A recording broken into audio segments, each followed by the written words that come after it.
Greetings, fellow investigators, and welcome back to our video podcast, Into the Darkness, where my friends and I play the Call of Cthulhu role-playing game. I'm your host, Tom Rayleigh. The scenario is The Burning Stars. It was written by David Conyers, and it can be found in Terrors from Beyond. Our game master is Matthew Sanderson, and this is episode 7. Our recap will be given by David Gasway as his character, Dirk Kessler. So without any further delay, let's continue our journey into the darkness. David? Thank you, Tom. Well, it seems we won't have any more sudden lapses of memory. We figured out what the main triggers were. Separation was one of them. Separation, it turns out, is impossible. It is just me. I'm alone. I have fragments of memories of how some of the others died. Sean blew his own brains out. Some of them were torn to pieces by something my mind still won't let me remember. We went back to see Mama Josephine, and she can talk to them. They're more than figments of my imagination, and less than living beings. Josephine introduced us to some dark and impossible smoke creature that accepted our bargain and granted us, or me, a spell, the Clutch of Nogtha, which might allow us a chance in the coming battle. Shortly we leave for the Star Pools. Josephine is coming up to the border with us, and Senegal, who's lending us men and arms to try to stop the thing that was Jack from opening a gate. I doubt that I'll survive a second trip up into that jungle, but if we can put out the third eye, I think at least the losses we have suffered will be justified.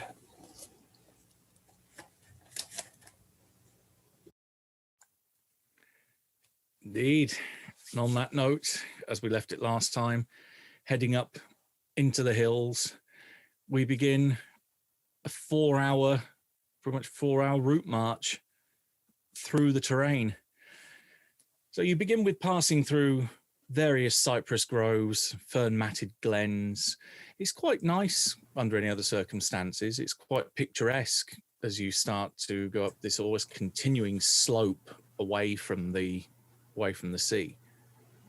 There's up ahead of you granite outcroppings that hang with Spanish moss and thick old trees that are huge, taller than you would expect, almost mutated might be a word that you could put on them.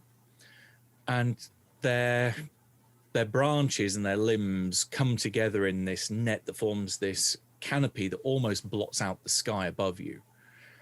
And as you're stood as a group, all 30 plus of you, looking at this, there's almost a sense of foreboding that something about the air here is wrong. Something about the very atmosphere just reeks of wrongness. And you've been chatting with people as they've been heading up there. It's not like you march ominously in silence. There's a couple of people. There's Francois, who's the leader that was introduced last time. He pretty much heads up the front. He leads by example. There's his second in command, a young man by the name of Pierre. He kind of cracks a few jokes to try and alleviate the tension every so often, but then he looks around and pretty much locks eyes with Kessler, and both of you realize at the same time why this place has this atmosphere. There's no sound apart from you. There are no insects, there are no birds, there are no animals. There is just this unnatural silence that's fallen over this part of the part of the landscape, and something very, very wrong is here.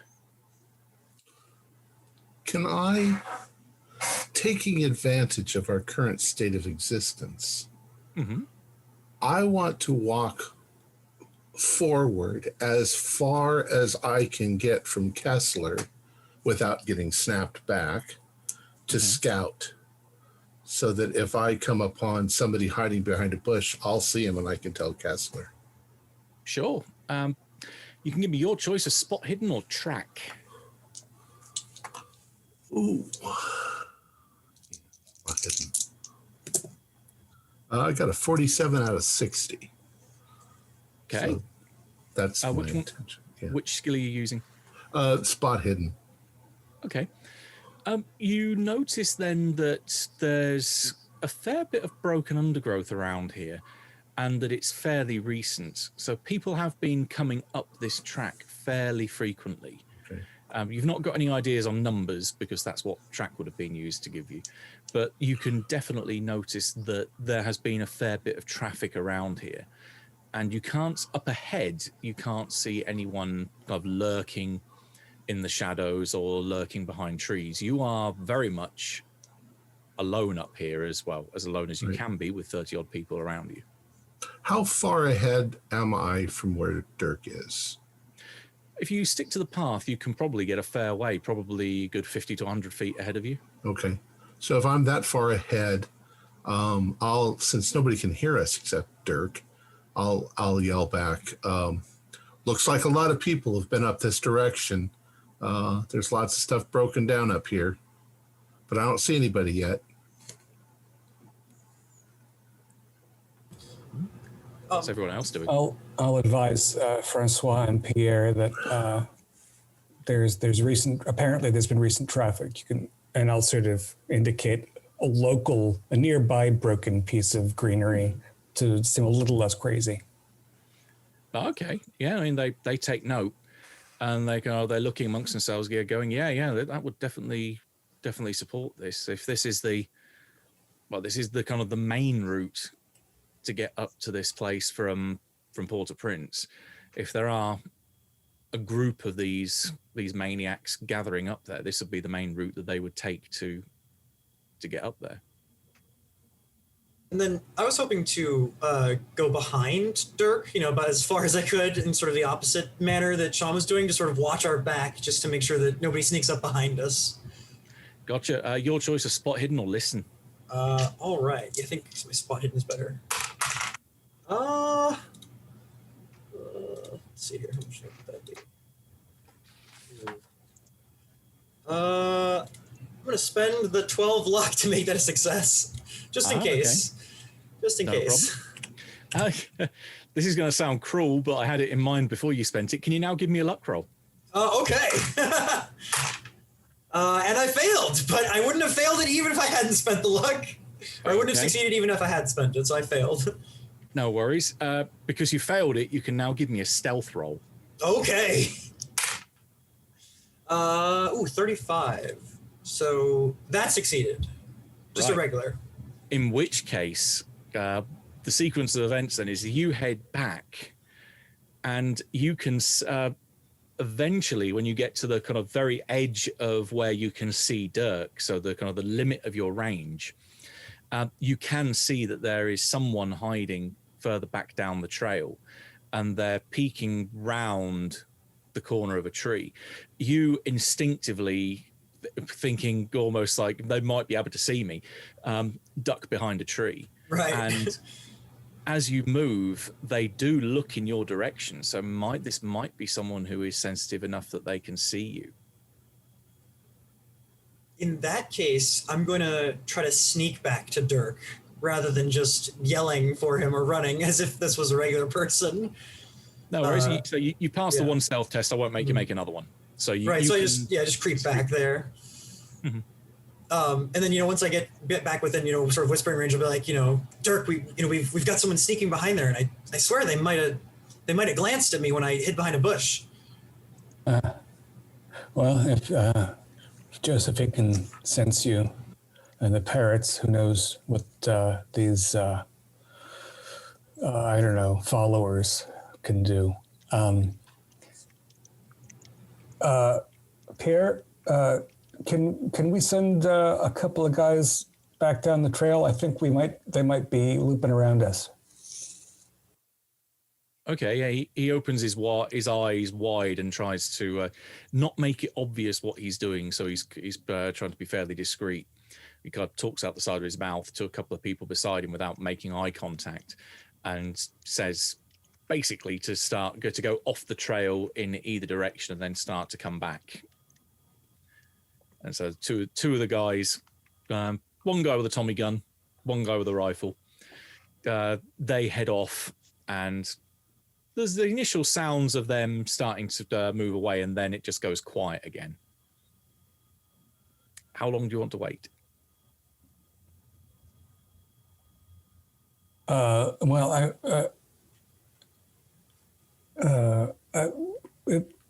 We've entered, obviously, an area near the pools, right, Pierre? That's why the atmosphere is so grim. We've got a little way to go, but yeah, this is not a nice place. All right. Do the fellows you sent back, do they have a signal if they are in trouble, or should we move ahead and let them catch up if it's all clear? Mm-hmm.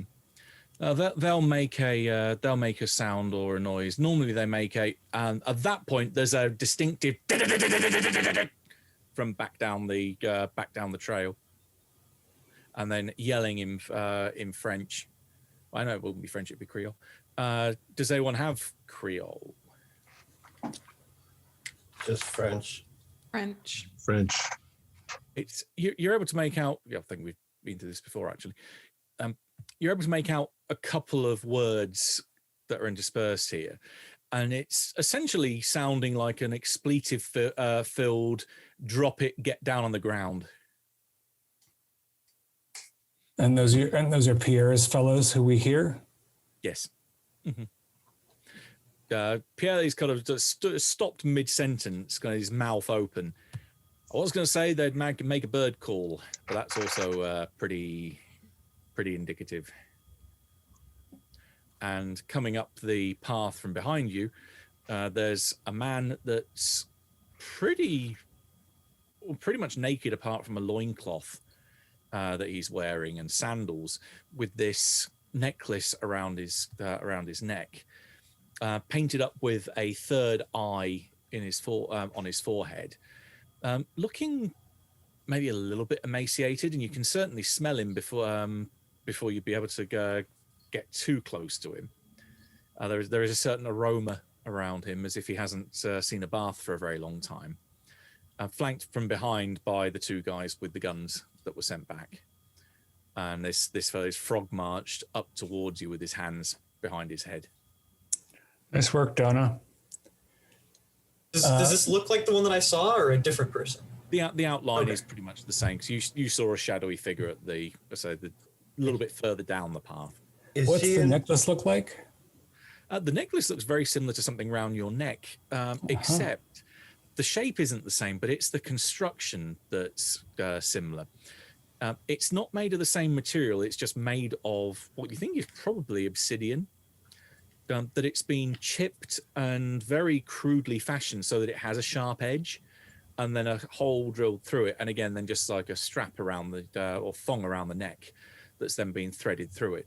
So it's evidently something that's been designed in a similar fashion to what you've got, but is not the same thing. Pierre, can you have that imitation stone cut off? It might give him some advantage. No, yeah, he goes over and not so much cuts, he just grabs it and yanks hard enough that it then it snaps.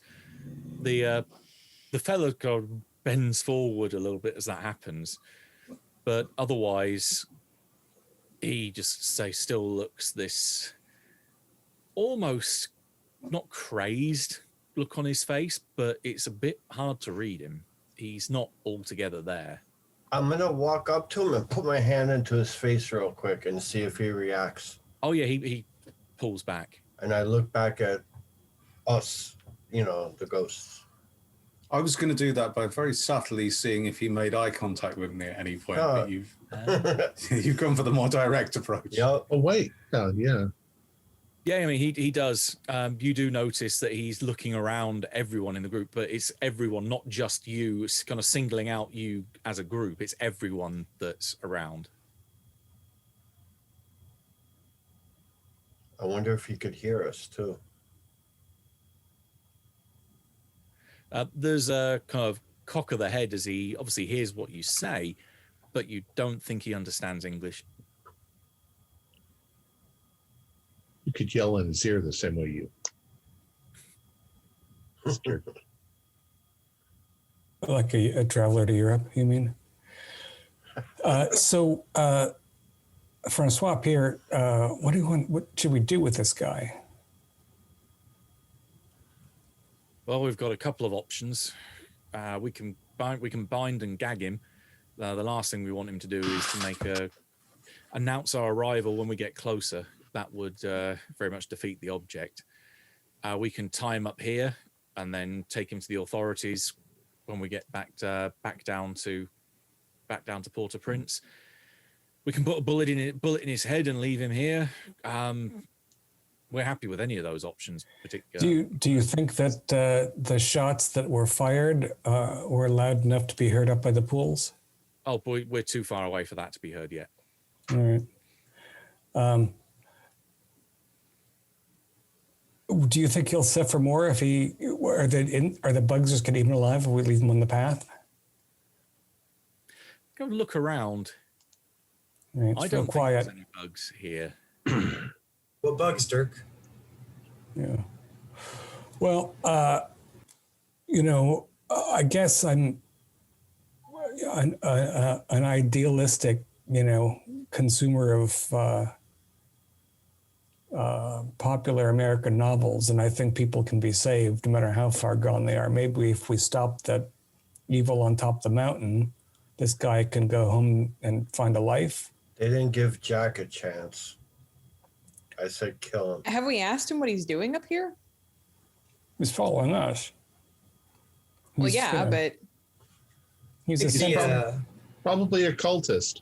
I think the third eye is pretty evident of his. Oh, he had yeah. That. But just bear in mind, whatever decision you guys make, we're not the monsters. We shouldn't be killing people just indiscriminately.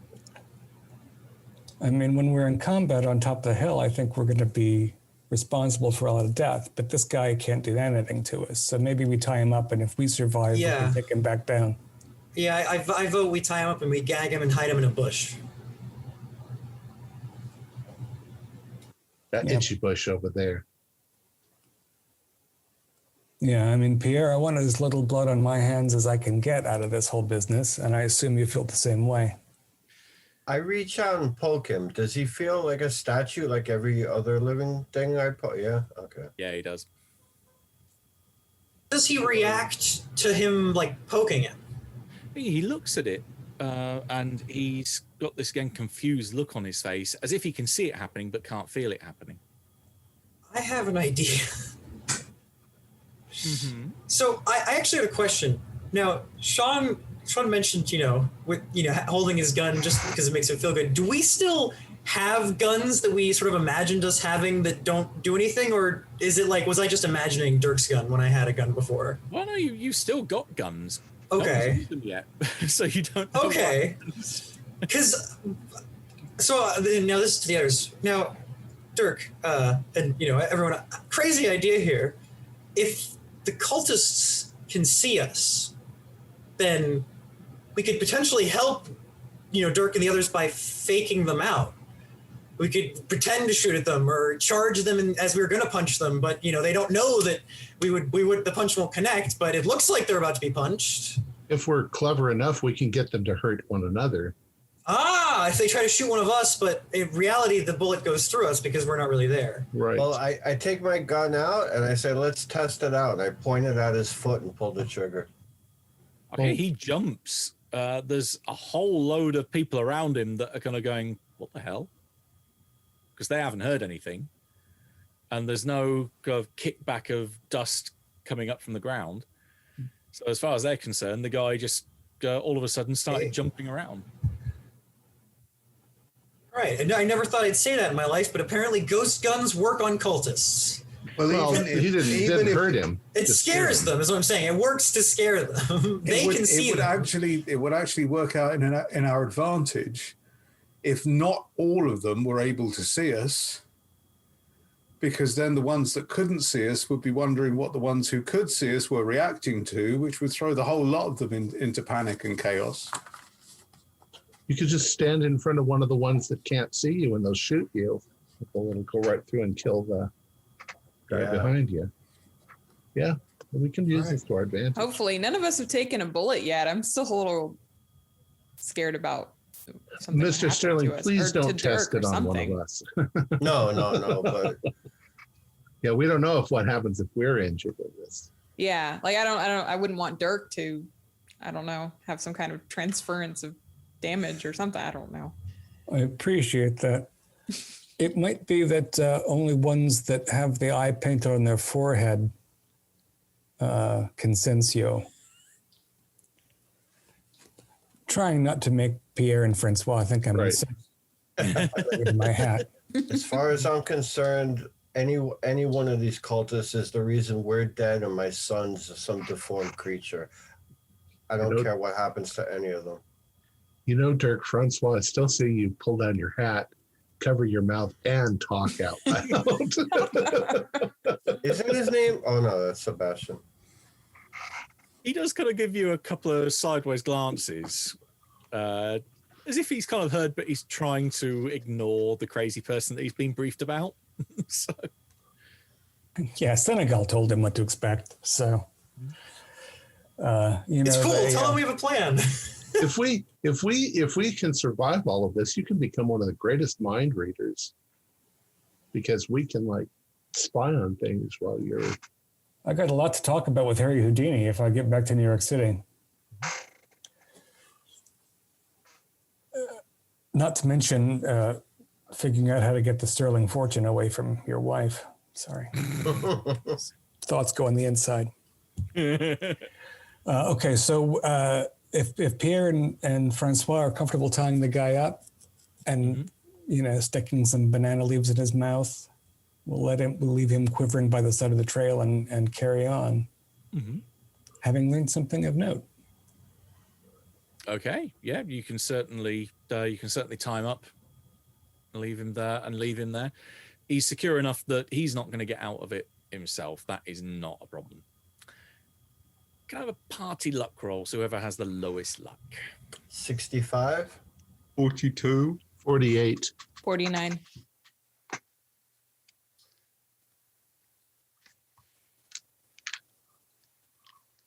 I take it that's me then. Yeah, I think 42 is the lowest I've heard so far. Yeah. Mine's 60 still. So. 42. And I've rolled an 8. There you go. In which case, there isn't another straggler, a cultist arriving late to the event. So they're not going to stumble across him and then cut him loose behind you. He is very much just going to be tied up by that tree. I think we might as well just get our guns out. I mean, we don't have to be stealthy, do we? I'm going to get my knife out as well in the other hand, I think. Also, since I'm far enough ahead, if I fire my gun, there's somebody coming. I mean, Dirk's the only one who will hear it, but... Well, be careful, because they might hear the gunshot, too. They'd probably see me, but... Then it might scare them. Yeah, whatever. It's a warning to the real people. I can't help but notice that there's actually no smoke coming out of my cigarette.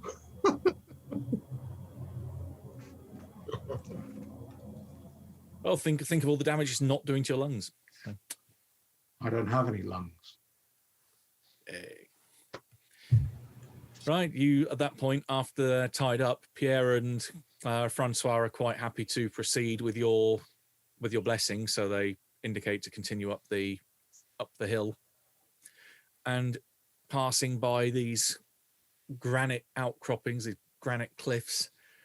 You pass under this dark canopy, so the starry sky above you is completely obliterated, and there is just black up there. And moving through this eerily quiet forest or almost jungle. Can everyone apart from Kessler, so those that are livingly challenged in the party, give me an int roll? That's a fail. Ooh, Arts. Regular success. pass. Arts. Hard success. By a whisker. So the only one that failed was Sterling, yes? Yeah. That's good. So that's appropriate given locations. As you're walking, following this track, you can see there are paths or areas of undergrowth where someone has broken through them and there are tracks leading away. Or rather, as you look at them, it's almost as if someone was running in your direction towards where you are now. That those of you that passed realize you've been here before. This suddenly seems very ominously familiar, and that each of you has a particular, it's almost like a particular direction. So none of you follow the same path, but you can think, this one over here, over to the left, something is very, very familiar about that direction. So that might be Amy thinks it off to the left, whereas Sean might think, actually, no, this one off to the right seems quite familiar.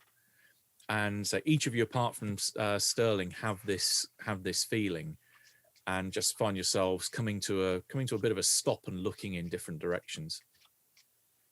I think this must be where we ran. Yeah. I mean, I have a bad feeling about this. I feel like, I don't know, I kind of want to see what's down the path. Me too. If Dirk can stay here in the middle and rest for a few minutes, maybe we can go along the path far enough to where we can see without getting snapped back. I'm going to try it. Pierre, Francois, I feel like we're getting close. Do you mind if I take a couple minutes for a breather? I want to prepare. Sure, no what's ahead. problem. They are actively being a bit more quiet at this point, so they are entering a kind of more stealthy mode as a group. So there's a few hand signals and not whistles, but definitely subtle calls for people to stop where they are and kind of huddle back as a group.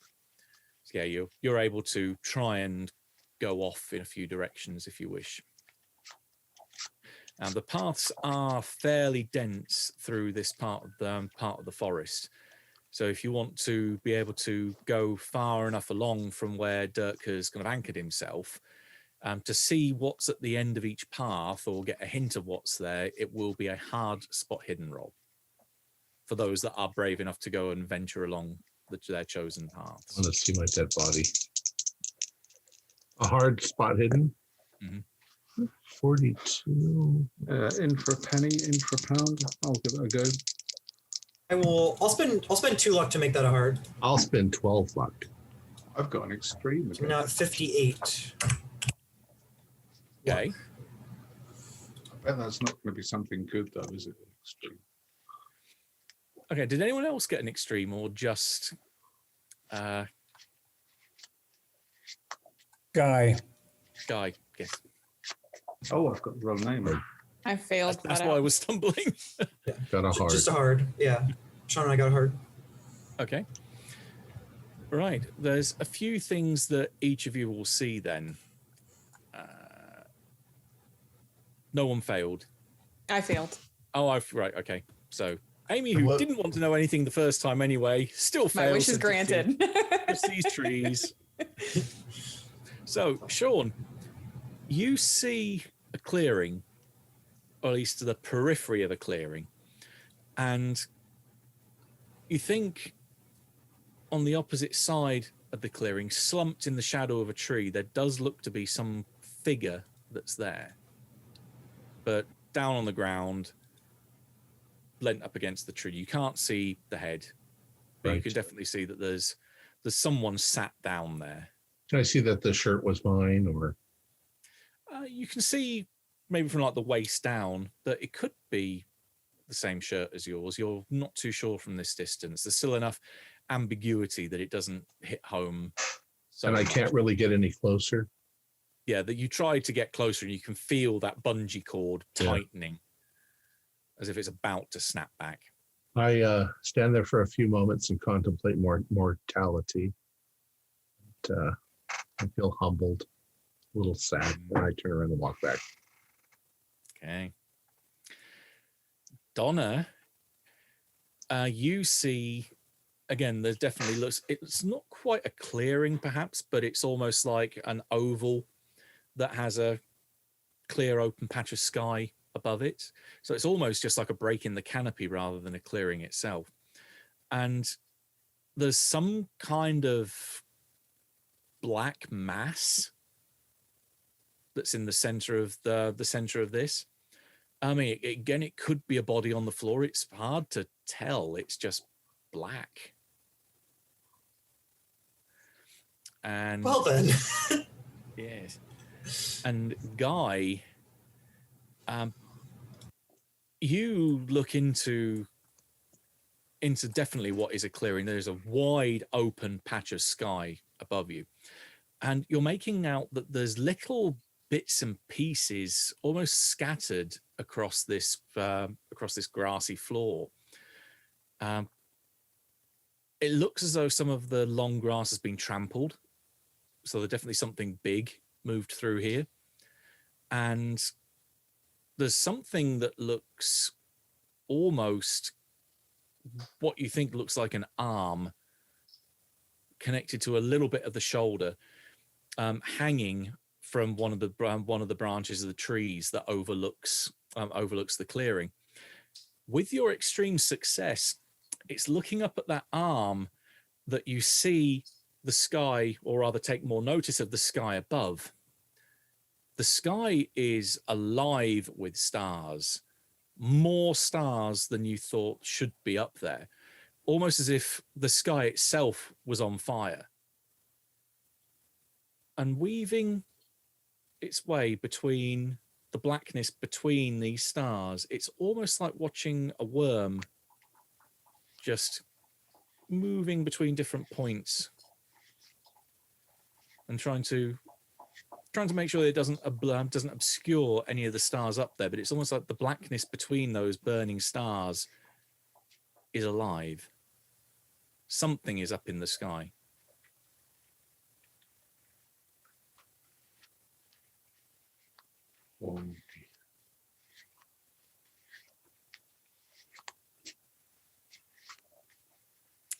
What do you, as a group then, after seeing these things, what do you do? Well, I'm going to point out what I've seen and try and explain what I've seen to the others. I mean, I think I saw it. When we look, do we see what he's talking about? You have to go to his particular position then, or go as far back to the edge of where you can actually see the stars. Because at the minute, if you go back to where Dirk is, then it's just thick canopy overhead. You can't see the sky. Wait a second. Have you considered that the star pools could be sort of a poetic term, and that the pool is the sky? And I don't know. Everyone we've spoken to made it sound like they were actually pools of water. They did also mention there were connecting tunnels underneath them. So, well, maybe I'm being very poetic right now because I just think I saw my dead body, and sobering thought. Yeah. They might reflect stars differently because of the elevation, That's what I was going to say. or Maybe because of what's in them.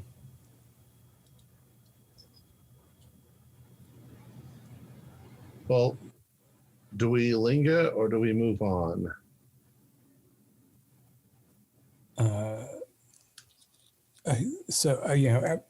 Pierre and Francois and the man obviously have already adopted stealth mode. So, I don't think I need to say anything about the fact that we're at the edge. I'll just say, thanks for waiting. Let's go. The question would be is whether we got this far and were stopped, or whether we got farther up and then ran back to this spot. I think we probably ran back Yeah. this way. Because that's what the tracks look like, is we ran this way. Okay. Francois and Pierre, they have a short talk between themselves, and they come back to yourself. It's like, we've got a few options from here. We recommend we don't go further up this path because this will take us directly to the pools. There are numerous smaller routes which can get us close, and then we can observe what's going on through the thick jungle around the pool, the clearing that contains the pools. But it's pretty much take your pick as to which route we can follow from here. What's our timing like? I'm asking, Dirk. What's the time frame like? Oh, it's taken you. You're about 3.5 hours, so you're only probably about a half-hour walk away from where you need to be. And so and still these could be a bit of a hike. But these side routes aren't going to change the time frame a lot, right? No, because we ultimately end up at the same place. It's just you're coming in from a different angle. Yeah. Well, I think as much an element of surprise as we can get, I'm all for it. Yeah. I think Even through those the of forest, I'll still push my way for us. I think we should try to maintain stealth ourselves as well. Who knows who can hear us? Yeah. Forest better.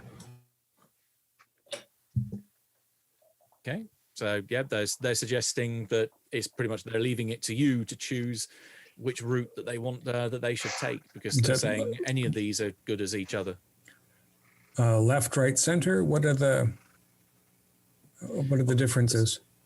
The center one is the main path that will take you directly to the pools. That's the one they're saying we don't want to go down. But there are, say, 3 to the left and 2 to the right. Is any one of them rockier than the others? They're all fairly ordinary earthen floor at this point. In terms of mechanics of which one you choose, I'm going to ask, which path do you want to follow that was leading a particular one of your friends off in that direction?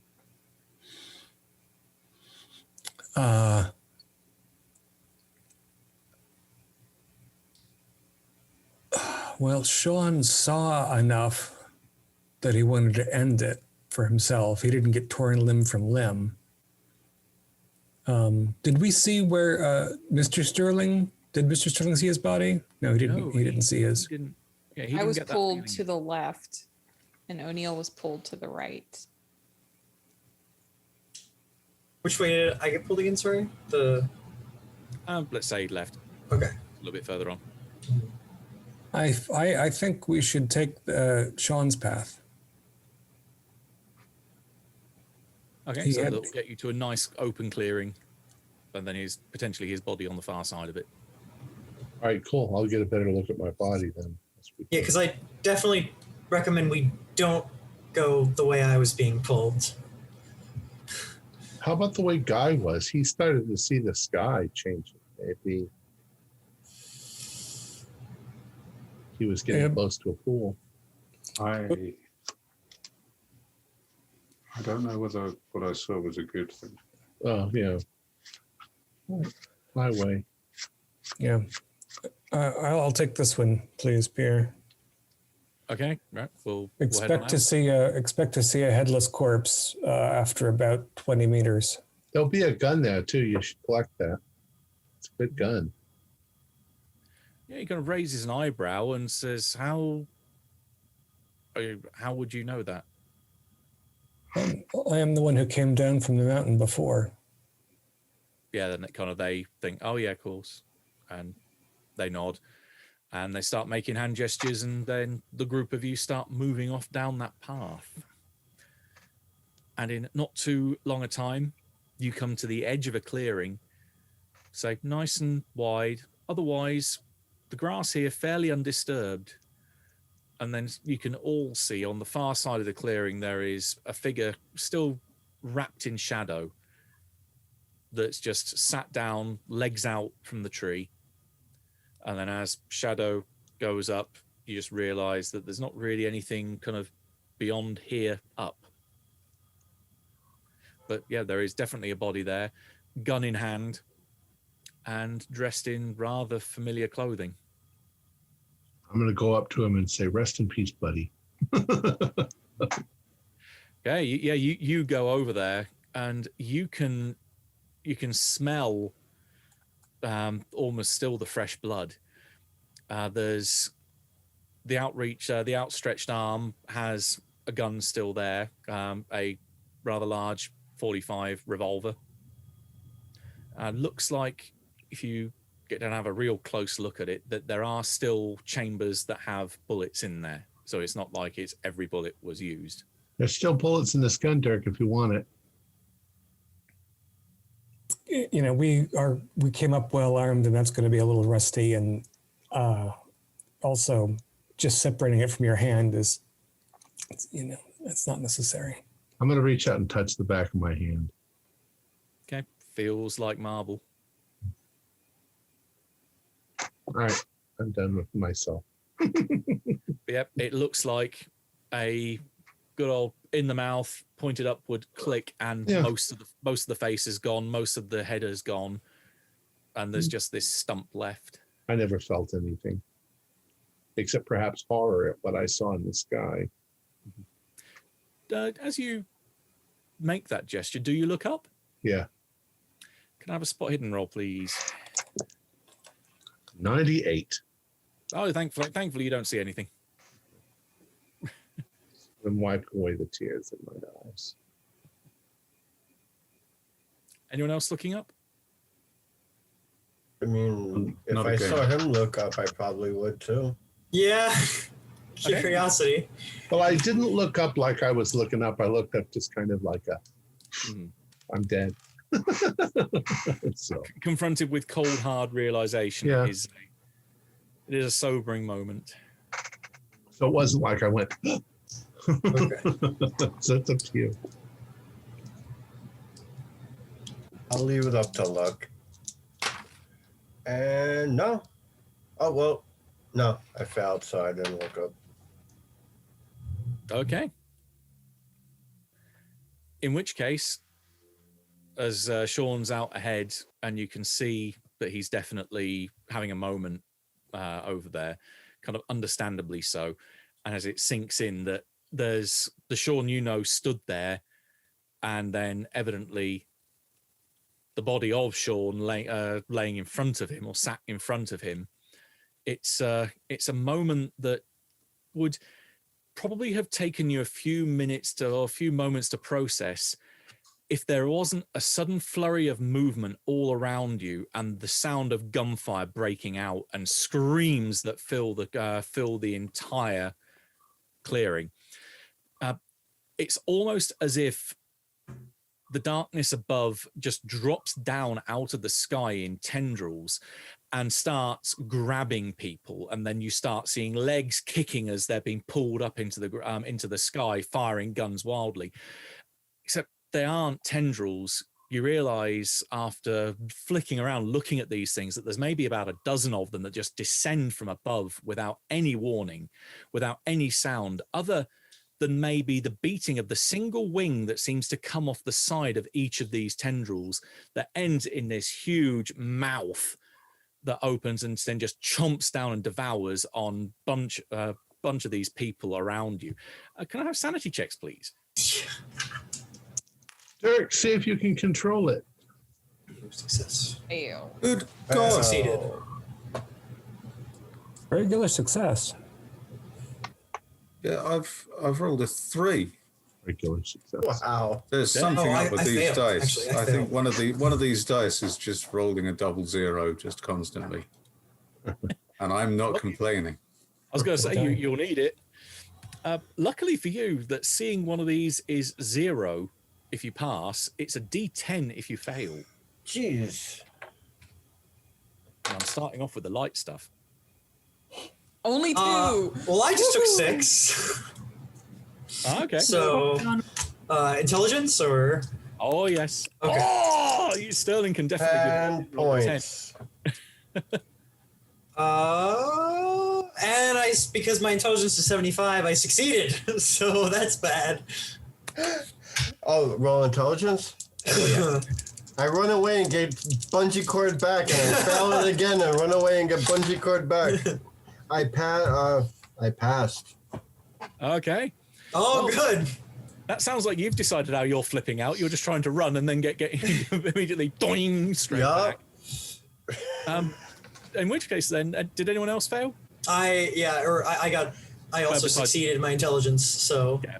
Besides Donna, that is. Okay. Right. In which case, then, the 2 Sterlings, having realised that these creatures, because you all have a degree of mythos knowledge anyway, these hunting horrors that are descending from the gaps between the stars that are tearing apart the entire group around you, you know what you are looking at and just go, nope, no, and flee.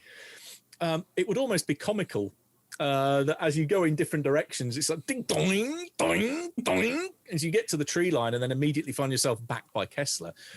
And especially more so as that each time as you run away, that when you bounce back and look up, you can see one of these things descending rapidly down from the stars, twirling like a snake in the air with this one huge wing off its side, mouth getting gradually more and more open and open wider as it descends, ready to almost seem as if it's going to try and bite its head off. And that each time you snap back, it's that little bit closer. Dirk, you have one of these things coming directly down on top of you. What are you doing?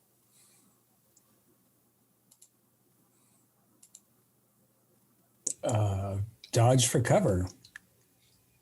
Okay. Give me a dodge roll.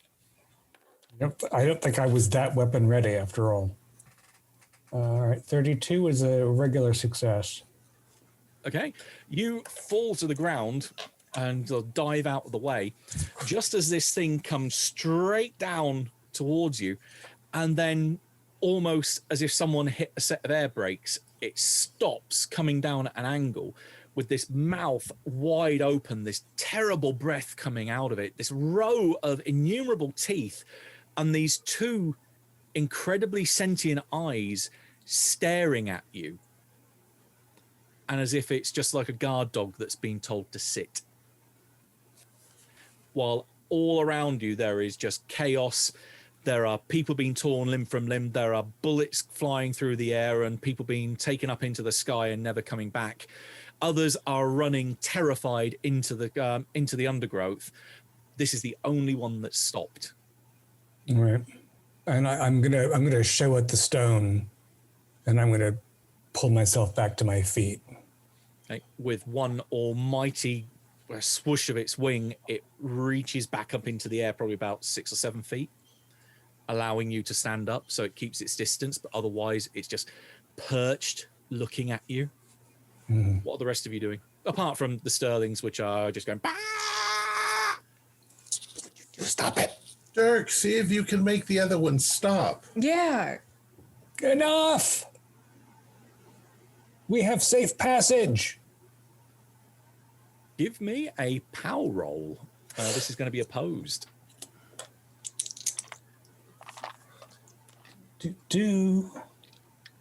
Wow, that's a really crappy roll.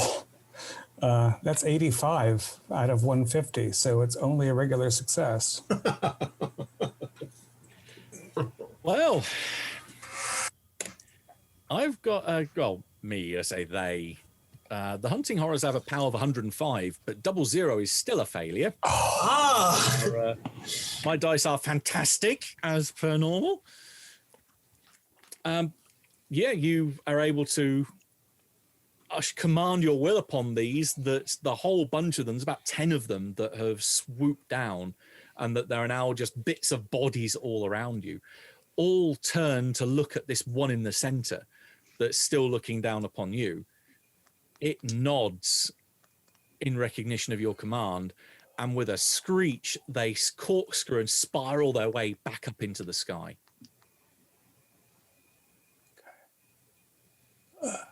Pierre, I apologize. I didn't know it would begin so soon. As you've addressed him directly, give me a luck roll to see if there is at least enough of Pierre to talk to that might be recognizable or even alive. 13 is quite lucky. Okay, in which case that he dove away in a similar direction to yourself when this thing came down, and he just looks up into the sky. See, yeah, he's evidently shaken, but not to the point where he lost enough sand that he would be running terrified. So this kind of ashen white face, sweating and almost blubbing. We've got tears in his eyes just in sheer terror, and some curiously damp patches down by his groin. Just looks at you and he's just shaking and not able to vocalize anything at the moment. And how many men did we lose at a quick visual sampling? Okay, roll me 3d10.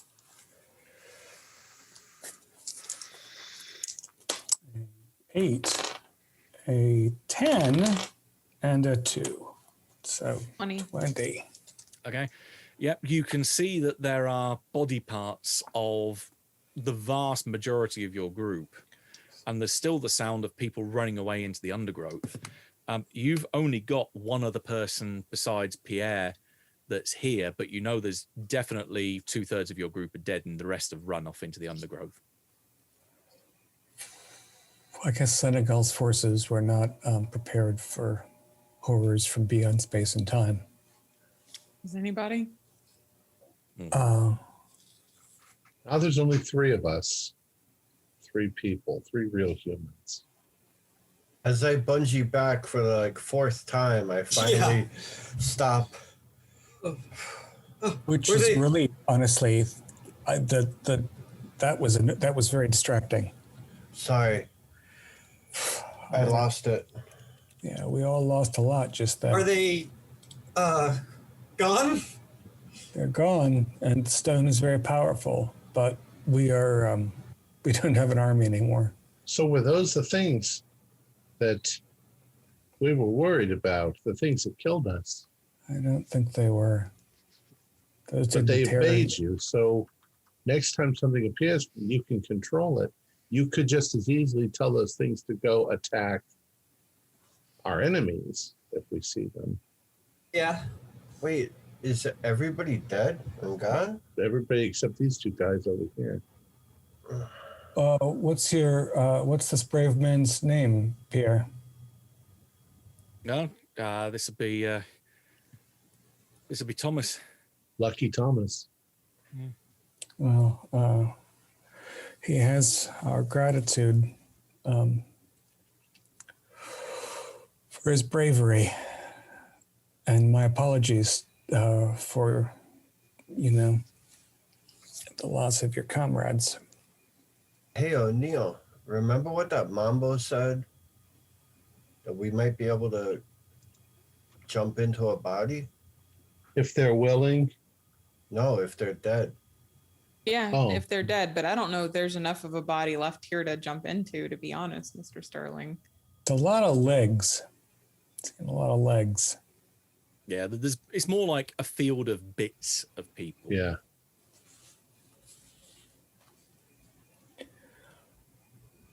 Oh, we just have to move on. We have to stop. We have to put a bullet somehow through Jack's head. No. So we go forward, and I'm going to have the stone in hand. Yeah, be ready. And a 45 in the other. And we need to end this once and for all. Okay. Well, on the far side of the clearing, and actually not too far from where Sean's body still lays, there is another path which goes forward, and that's where Pierre is suggesting that's where we need to go, because that will take us up to the pools. So be it. Yeah. All right, you proceed up the path. The canopy reforms above you, blotting out the starry sky and anything that might be still moving up there.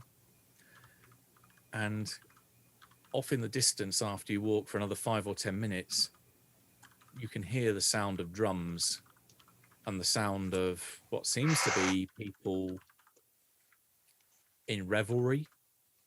There's cries, but not cries of pain. There's cries of ecstasy, joy, delight. There's a real big party happening up there. And given the scale of what you've seen taking place down in Port-au-Prince, with the partying that's been taking place over the last couple of nights with the Fête Guide celebrations, you're thinking there's a lot of people up there. Easily 100. Probably several times that. This is not a small gathering. We might need to wait until we see Jack to take any kind of action. Is there any of those satchels with the explosives in it on the ground? Well, if you want to have a look around, give me a spot hidden roll. It's also possible that it's a good thing that there are so many. You might be able to blend in if they're dressed in a certain way. Regular not pass. everybody is going to know everybody. I feel like we look so gruesome, some of us, that we may not if someone can see us. That's the You problem. probably look a sight, O'Neill. And I think Mama Josephine said Donna did too, to be honest. Apparently that black sludge disintegrated me or something, like and so acid. it's Acid. I've been melted. It's really not something that a regular I don't person think we would can blend in. Yeah. Well, I'm thinking that Dirk could blend in. Oh, sure. If they Yes. can see us, then we can cause pandemonium. Mhm. Yep. And in the pandemonium, we might be able to act. But should we wait until we see Jack? I fear that if we cause pandemonium before he shows up, he might be whisked away somewhere or We might not, something. We might not be able to get close enough to see Jack unless we try to sneak in. I don't know. I mean, I I get need to make eye contact with him to use the spell or use it on Calico. That's right. We got King Calico. Yeah, we have to shoot Jack's third eye. And I can guess that King Calico will be able to see us. Yeah. Oh, yeah. In fact, I wouldn't be surprised if he could do something to us too. How did Sterling do on his spot hidden? Regular. I'm sorry, I didn't mean to interrupt you, God.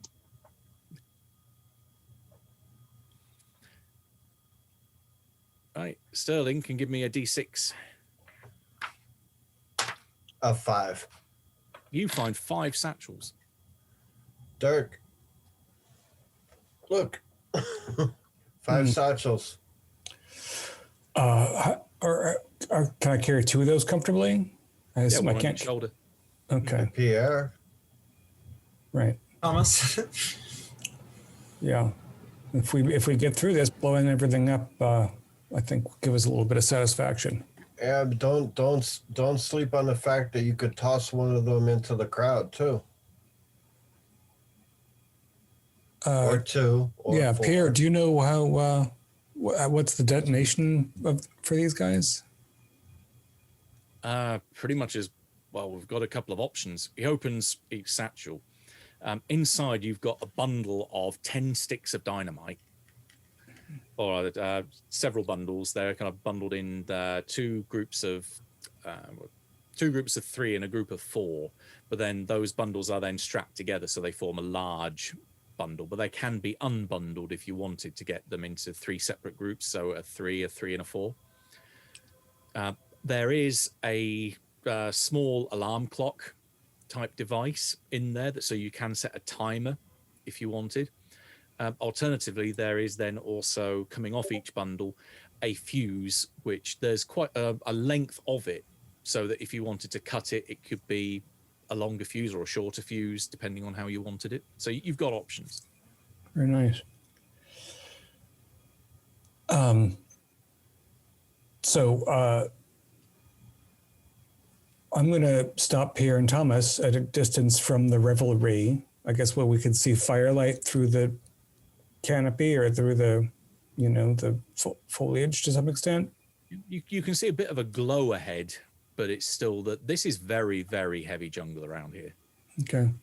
Well, as soon as there's like something like an actual shadow or glimmer is bright enough to cut through, I'm going to stop my living fellows and send my non-living fellows forward to see what they can.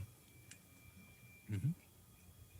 And make some sort of, I mean, now that they've seen me chase the sky snake monsters away with my magic stone, whatever critical faculties are probably prepared to allow me to talk to nobody.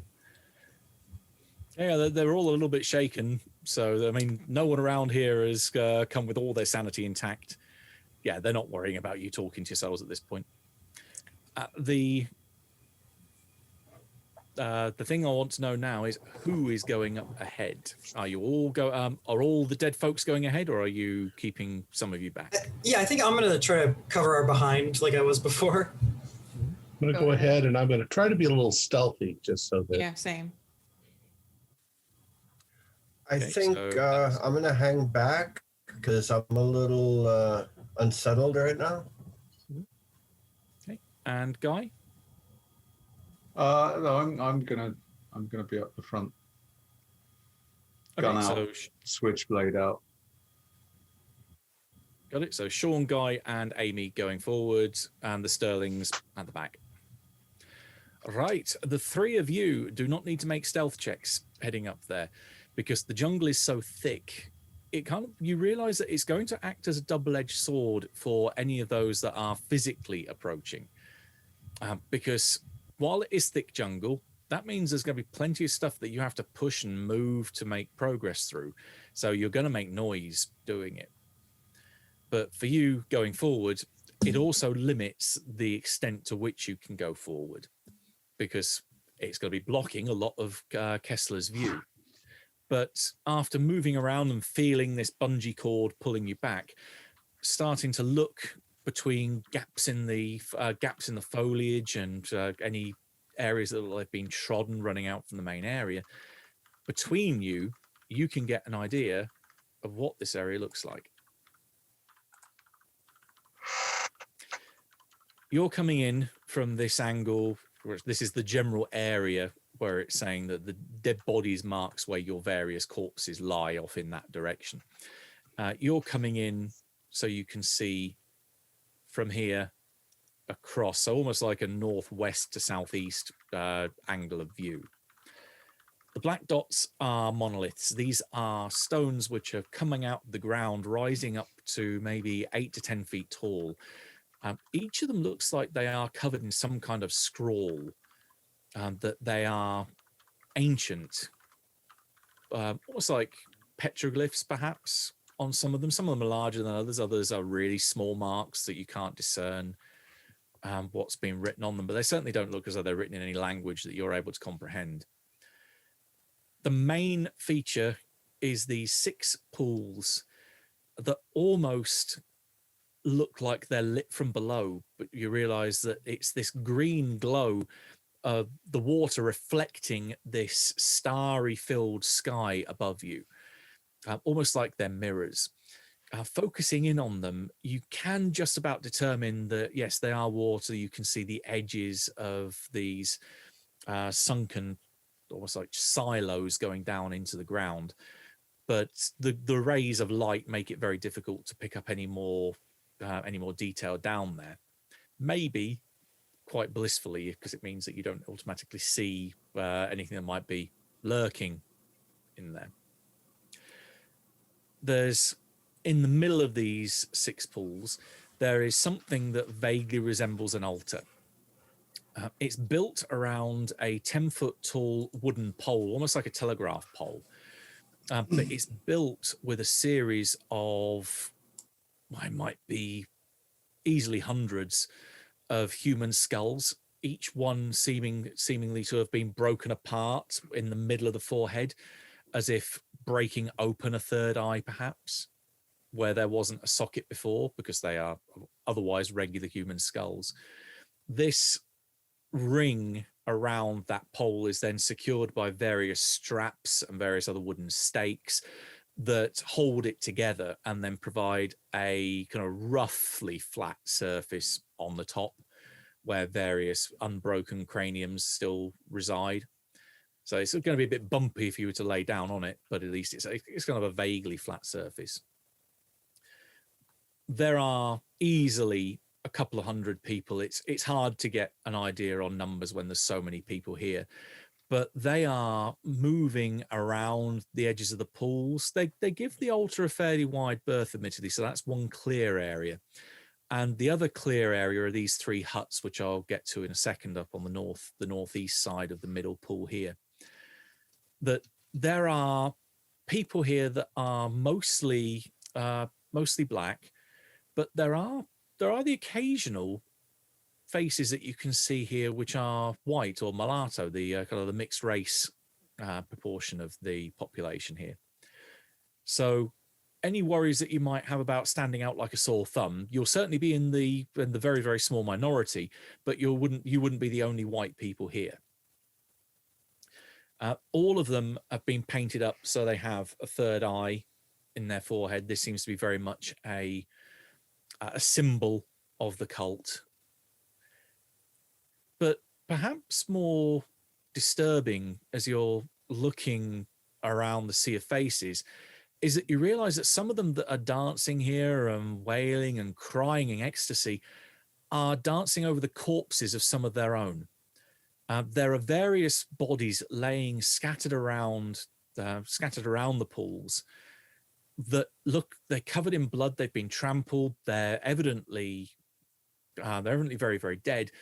And some of them, even as you're watching, the ones that are dancing, you can see them ritualistically taking these mock sharp stones that they have hung around their necks or that they pull out from pouches in their loincloths. And as they look to the skies and declare something that almost could sound like their everlasting or undying love for whatever's up there, start hacking away at their own throats. Blood gushes into the crowd and they fall dead, and then just become more to be trampled over. There are dozens of people that are offering themselves up every few minutes to this, and it doesn't really seem to be making any kind of dent in the size of the crowd of cultists that are here. And the last bit, these three huts. The one that's closest to you, so the one that's further to the west, the door on that, or the opening to it, it's like a wooden, very ramshackle, very basically constructed hut. They all three fit that description. They have a doorway. There's what almost looks like a rolled up piece of leather, or it might be other types of skin that's come from a different type of animal, that's rolled up and forms a cover that comes over the door. That's down on the first hut, the one that's furthest to the west. The one that's in the middle, the same there. But on the one that's furthest to the east, the one that's furthest away from you, that one is rolled up, and that you can see light coming from inside that one. And you can catch light coming around the kind of the edges of that cover on both of the other two, but that one is specifically open. There are what would be considered guards stood on the entrance to the first two. But again, that third one with the door that's open, no one goes near that. And that is pretty much all the main details of the area. I'll be close enough to see if the guards have the markings on it. They all do, don't they? Oh, definitely. Taking a good look at them, they're fairly muscular. They're fairly tall, so they evidently look like they're kind of people that would be built for confrontation. And each of them has a machete, which is dangling from a belt. What if we work our way around behind those huts? I'm thinking that all of these people are the followers and the leaders are probably in the hut. So if we need to kill somebody, those should go first. I think we need to get Dirk in here, though. I think we've reached the boundaries of where we can go. Well, Dirk just needs to be somewhere where he can see those huts. Exactly. Yeah, but what can when the we do leader to comes them? out. Well, I don't know how good a shot Dirk is. but he's got that spell. Yeah. That's true. We just have to keep them busy while he uses that. He needs to be in shouting distance, so he has to be heard over the bloodshed. And remember, I mean, I obviously want to take out the leader too, but we have to deal with Jack. That's our main goal. We've got to stop this. Couldn't. What if a couple of us just went in and made out like we were spying on them from the edge of the cover, and sort of accidentally on purpose got seen in the hope that they might chase after us? Because I mean, it's not like they're going to be able to catch us. Yeah. Some sort of distraction. But yeah, we got to get Dirk into a position where he can see what he needs to see or get if they come out. But yeah. We could probably get Dirk to hide behind one of those monoliths. They seem large enough, and then he still have sight of the hut, but be hidden from view while we cause a distraction. Now I wonder if you can shoot Jack and miss the eye. I'm not saying that you do it on purpose, but if you miss the eye, if you can still incapacitate him and then walk up to him and shoot him in the eye. Maybe. But the eye would be the only thing that would kill him, right? That has to be the thing that, yeah, you have to. Depends what his general demeanor is and what he's capable of doing when he's incapacitated. And don't forget, there's that lurker thing. It's probably going to show up, and when it does, you need to try to use the stone and tame it, Dirk, or it's going to. I think we've already make mincemeat out of us the again. lurker, Donna. No, I know, that's what I'm saying. But if you don't want Dirk to end up the same way, right? Yeah. Yeah, you could send it after King Calico. Did I assume that you've come back to report what you've seen? Yes. Yes, I think we're all just kind of talking the plan now. Right.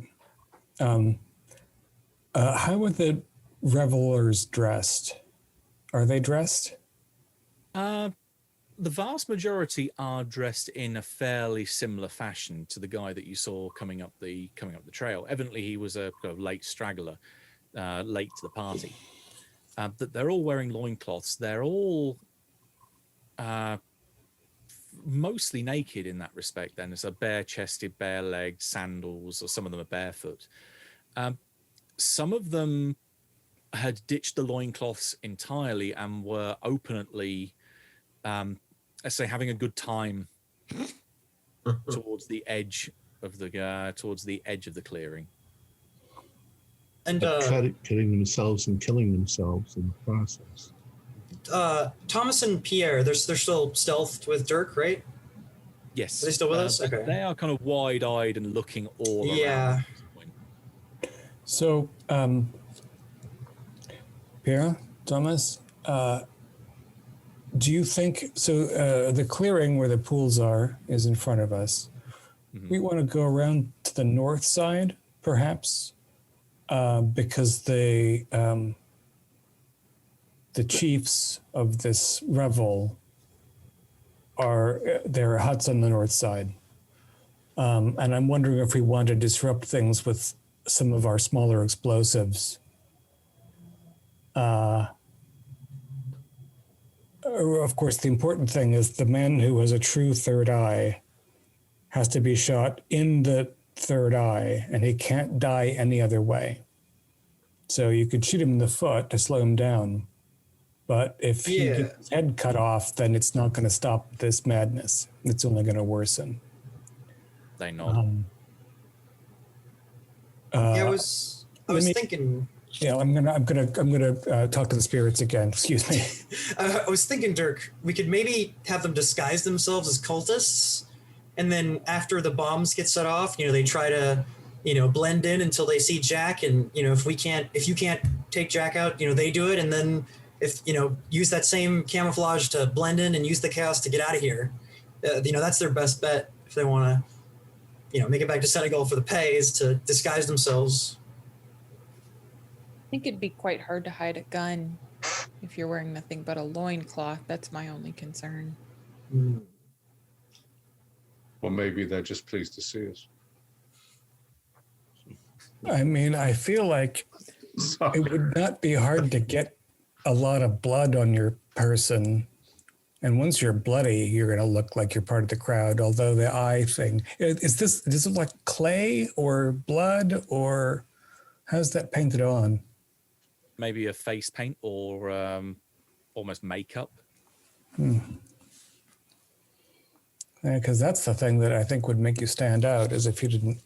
So once we popped the huts with a couple of sticks of dynamite, interrupting the festivities, if you could blend in with the crowd, then because I'm likely to stick out, and I'm going to try to stop the giant monster in the pools. We don't think Jack might be in a hut. Might be. Jack might be in the hut, but we don't expect to kill him with a couple sticks of dynamite. We expect to open up that party, get them out of hiding. I see. And then I can try to work on Calico. You certainly didn't see anything that would be monstrous enough to be resembling this host that Jack has become.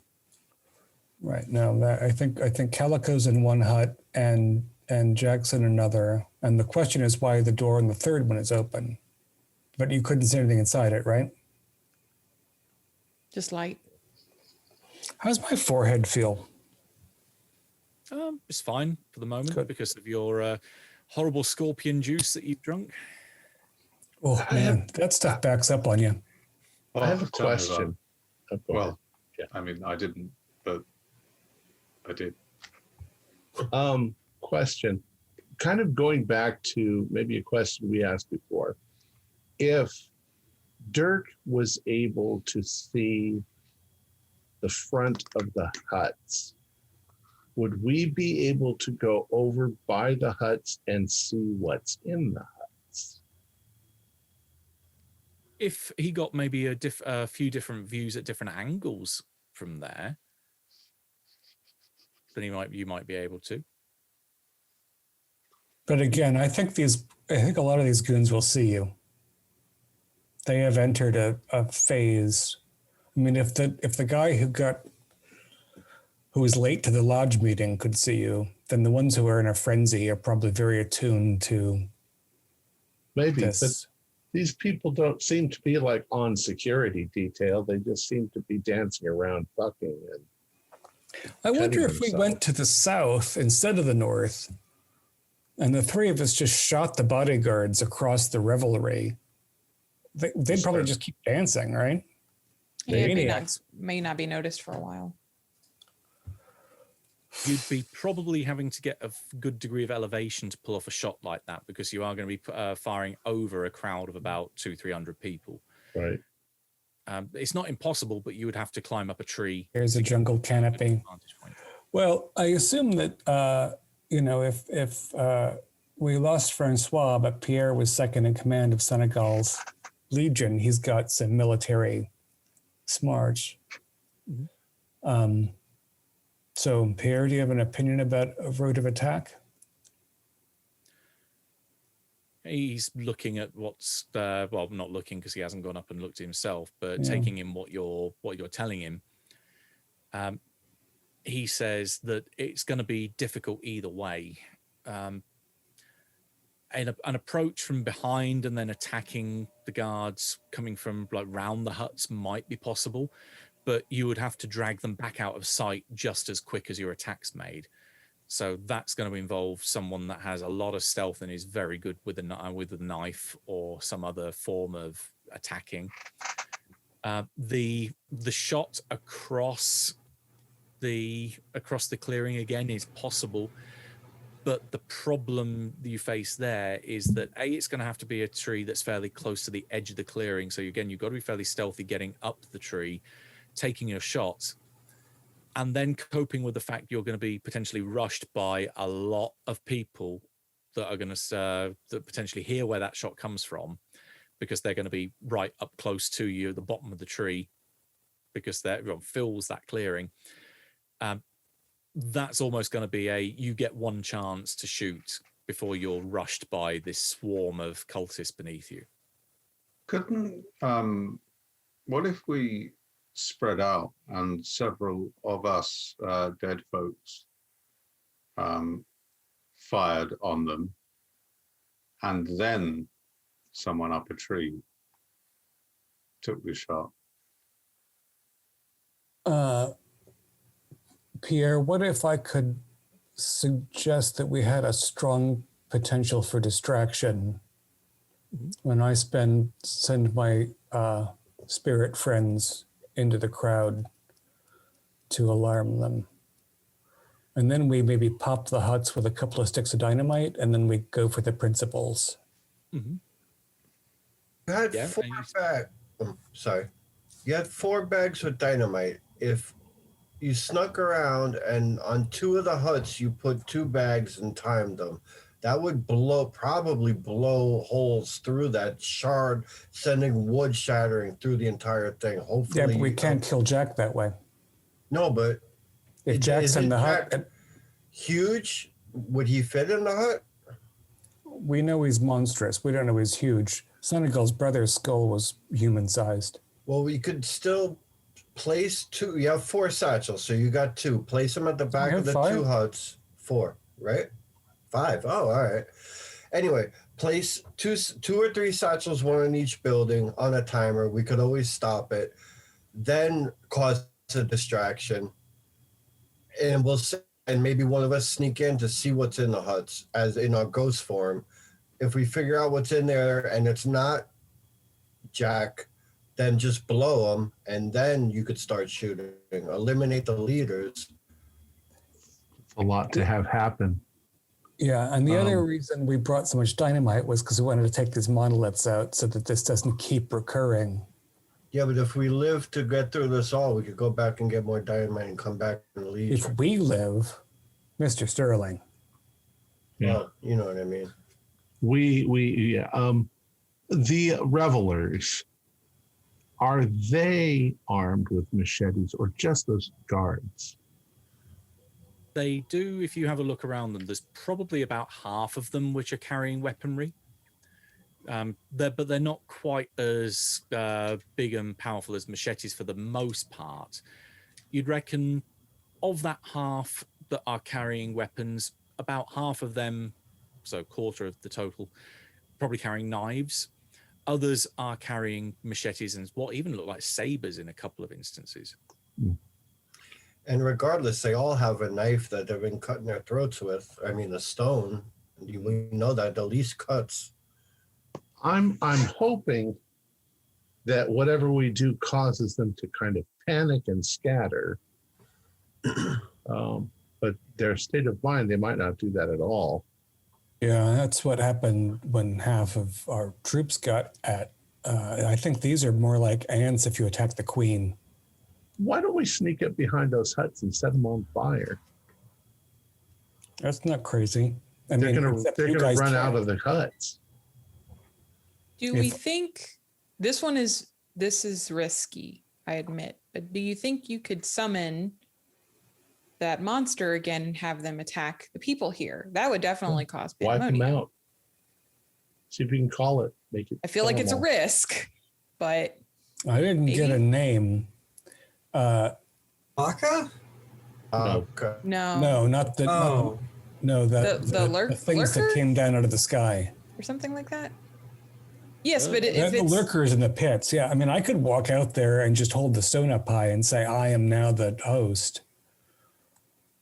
I have a feeling that Calico and Jack would be offended by that.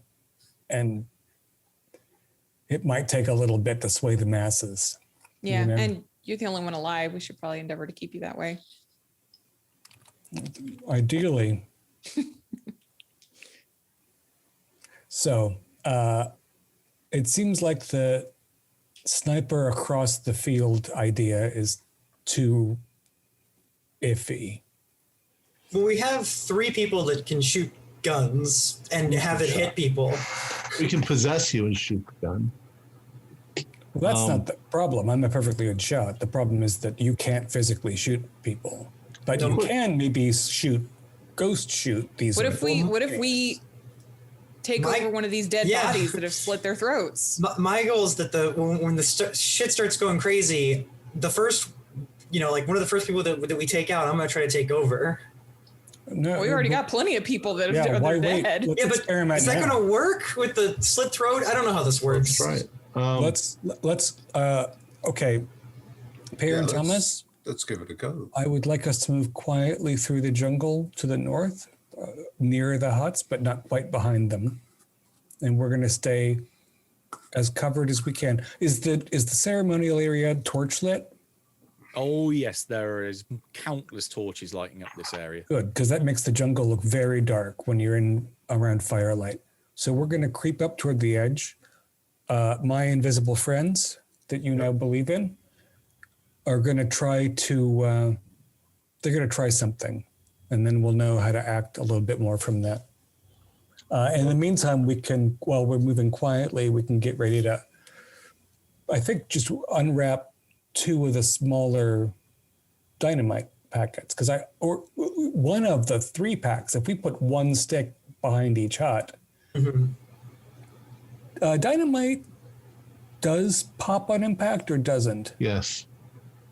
TNT is stable. Dynamite is not. Right. So if we actually hurl them, there's a reasonable chance it'll just pop. Possibly, yeah. If you shoot it, it will. But if you throw it, what? Well, no, dynamite. That's one of the reasons why dynamite eventually got replaced by TNT.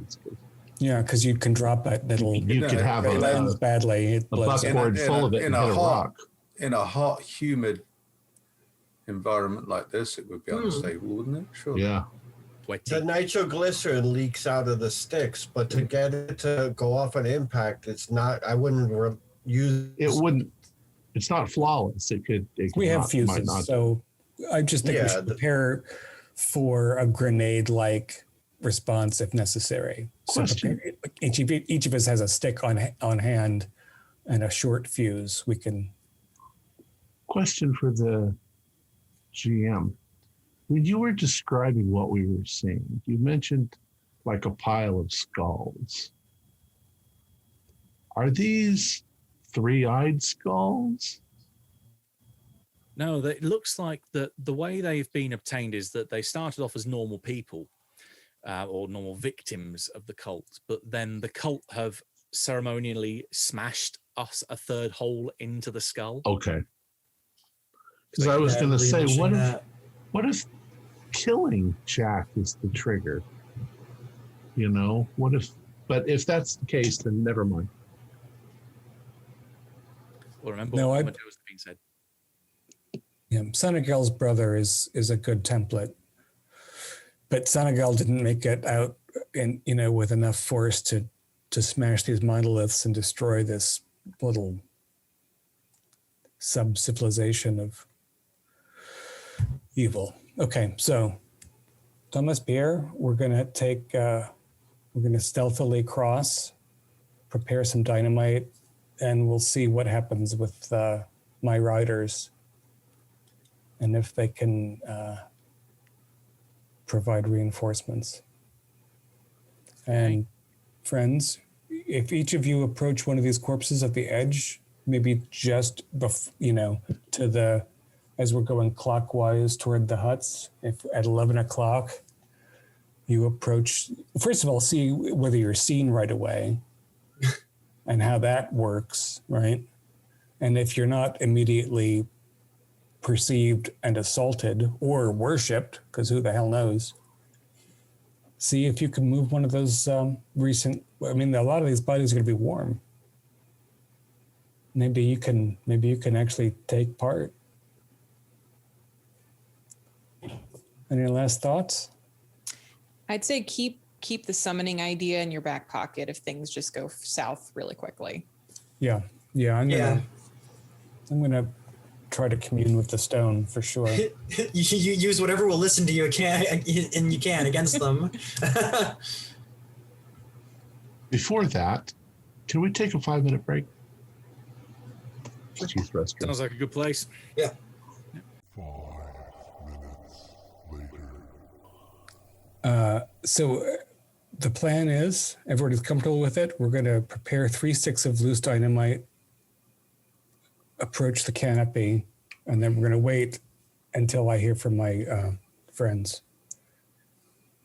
Okay, well, they can easily take apart one of the bundles that's got 3 in it, so that's no problem. So you have 3 individual sticks, and you move around towards the north side, so near to where the huts are. And because it's fairly thick, this is not going to be something that you rush into. So it's not like you're going to run around there. This is going to take a good degree of time to be stealthy. I won't ask for stealth rolls because it can be just methodically and patiently going round. But what I will ask for is a luck roll. So whoever has the lowest luck. Still at 49. No. My luck is now at 36. Oh. I Maybe expect that defer 12. to your inferior luck then for the first time I in the spent game. it. I got a 30. Exactly. Right. In which case, it doesn't look as though whatever is going on down there is changing. In other words, no other developments have taken place in their ceremonial activities. Jesus, the pools. Oh, all right. As soon as you can report back from your attempts to enter the bodies, we can try to figure out whether we have a plan. All right, let's do this. Right, there are plenty of corpses around here. Some of them that are on the periphery of the clearings, that look as though they've evidently bled out, but they are not. They've not been trampled, so they are still otherwise intact.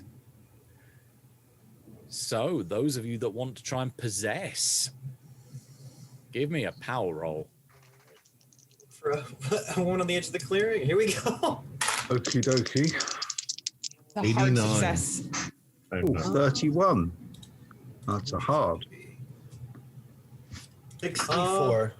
I got a 42. I'm gonna spend the 2 luck to make it hard. Okay, so readings, if I manage to get that all right, we've got Amy, Donna, and Guy all got hards, but James and Sean either didn't succeed or A regular. I didn't succeed.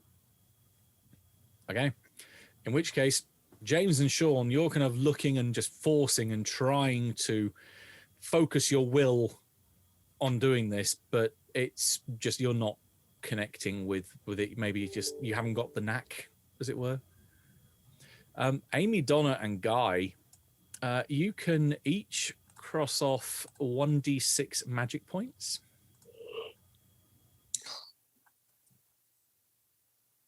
Magic.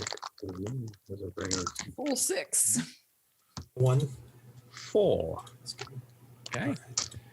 And you feel yourselves that little bit of bungee cord almost turn itself around, and you are sucked into the body lying on the ground.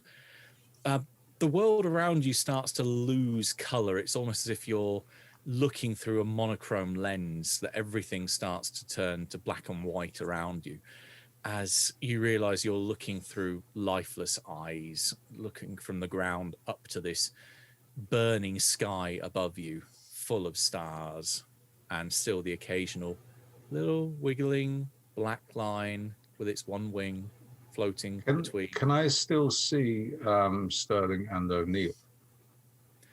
If you turn, well, presumably you're looking for, so the 2 that haven't possessed. Right.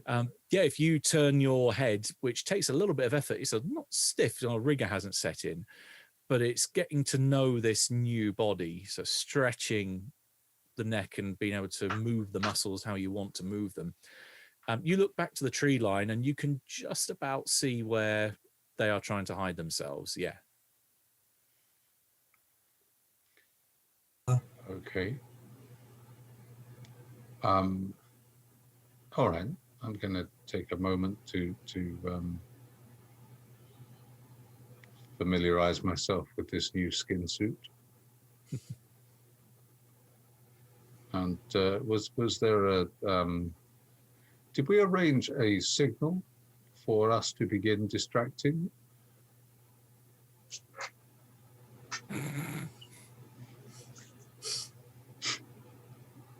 I don't think we had the foresight to do so, because I think we were expecting sort of report back kind of feeling. I Yeah, we guess need to figure out a way to give the high sign. To Dirk. I'll look to Sean and just sort of give him a wink from my new body, like, it worked. Yeah, those of us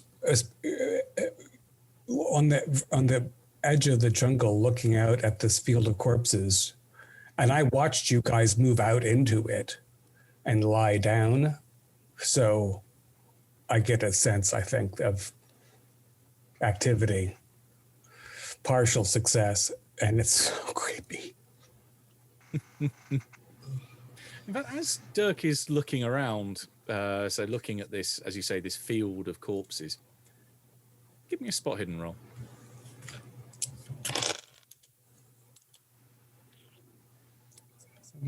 Oh, 96. Okay, no, you're fine. You see those three move.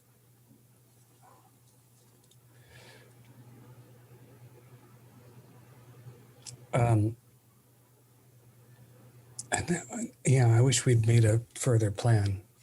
I'm going to just, I'm going to keep Pierre and Thomas watching and see what my ghost friends do with their new bodies.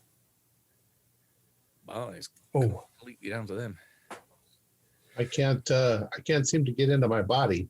So Me neither. Maybe can we could just... can I try to take a look inside the hut by walking in front of it? You can get well. The minute you're behind it, you have seen the front of it, so you have an idea of where it is. Are you just going to walk around the corner and try and have a look inside? I'll try to be a little sneaky about it in case somebody can see me, but I want to, if Dirk can see the front of the huts, then. Well, you're behind them at the moment, but you have seen the front of them from where you previously were. Another option is, because these are only constructed of bare bits of wood, from the back, you can still see there are gaps in the construction. You could potentially go to the back and then peer inside. Yeah, if I notice that, I'm going to try to peek inside. Okay, and approaching from the back, because no one is going near these huts. So it's not like you have to stealth past anyone to get right to them. You can pretty much almost just walk up to the back of them. Which one are you looking in first? Well, let's see. You said the far one was lit up. The door was open. Yep, the one that's furthest to the east. I think, and can we see light coming through the cracks in these, all three of them? All three. Okay. I'll go to the one that had the open front door and peek in the back first. Okay. Give me a spot hidden roll. I'm going to ask for an extreme success. No, I got a 49. Okay, when you get all the way up to it and you find there's a nice gap. The weird thing is, it looks like the hut is completely empty, apart from there are 4 stakes, one in each corner of the room, where there's basically like a burning torch on the end of each one. Mm-hmm. But otherwise, the ground here, it's kind of sandy, and it's raked completely level, so it's almost featureless. There's nothing else in here. Okay. So I say over to Dirk, I'm like, this one's empty. Now, if I were to try to go back and blend in with some of the revelers and, just sort of dance with them would I be able to look into the huts from afar through the open door? Yeah. All right, then I'm gonna risk it. I'm gonna try to sort of act natural and sort of mimic what they're doing and sort of make my way back into the group to a point where I can see sort of look in from afar. Okay. Give me a luck roll. All right. It's a 30, which is a success Okay. because I'm currently at 56. Yeah. That's fine. Yeah, you start working your way through the crowd. You can give me your choice of spot hidden or psychology. Okay. I think my spot hidden's slightly higher. Shit. You know what? I think this is the session. I'm gonna spend 15 luck, go down to 41 to make that a success. Creeping ever closer. Yep. Roll point. Okay. You are able to move through the crowd, and even though you have this big gaping wound in your neck, yeah, people aren't really bothered. That's good. But yeah, you're able to get to a vantage point where you can see the front of each of these huts. I mean, you can see the guards on the first two, so the one that's furthest west, the one that's in the middle, the one that's to the east, which is completely unguarded. You can see through the open doorway, and moving back and forth a little bit, you can get a good angle on it. You can also attempt a spot hidden roll, but it is an extreme success that you require. All right. No, that's a 99. The opposite of what I needed. As far as you can tell, it's an empty hut. Empty huts. As described. While that's going on, I'm also just not intending to have a look in there, but just getting ready for the distraction. Just I'm going to start ambling towards the huts, the general area of the huts, walking as best as I can. I am very much aware of the fact that I might be walking in a way that suggests that I'm about to start shouting, "Putting on the ribs!" But you could give me. Hopefully, people will just think I'm drunk. You can give me a luck roll as well. Nope. Okay. Right, in which case, you start working your way through the crowd. And as you're stumbling and moving awkwardly, you bump into a figure that stood in the crowd that's almost completely unlike everyone else around them, that's dancing and moving and writhing with the crowd. This person is stood almost arms limp beside them and facing away from you. You bump into the back of them. As they turn around, go on. Pardon. This figure turns round, eyes rolled back in their head, this huge gaping cut across the front of them, blood having spewed down the front. You are face to face with a walking corpse. Can you give me a sanity roll? Do I get a bonus dice for this, given that I'm also a walking corpse? You are more of the sentient variety, whereas this one is the brain. But I will buy. Right. I'm a walking corpse as well. Look, local 461. Join the club. Yeah. I'll give you a bonus. Oh well, I've rolled a 3 again. Anyway, I didn't need a bonus dice. These dice really throw out a lot of 3s, don't they? Well, it goes in keeping with the 3 eye sockets you see. I'm going to have these commemorated in perspex. These dice, they're wonderful. Evidently, zombies do not phase you at all. So while this thing kind of bares its teeth and almost like growls at you, you just walk on or stagger through the crowd, and it just turns and watches you leave before other revelers pass in between you and it.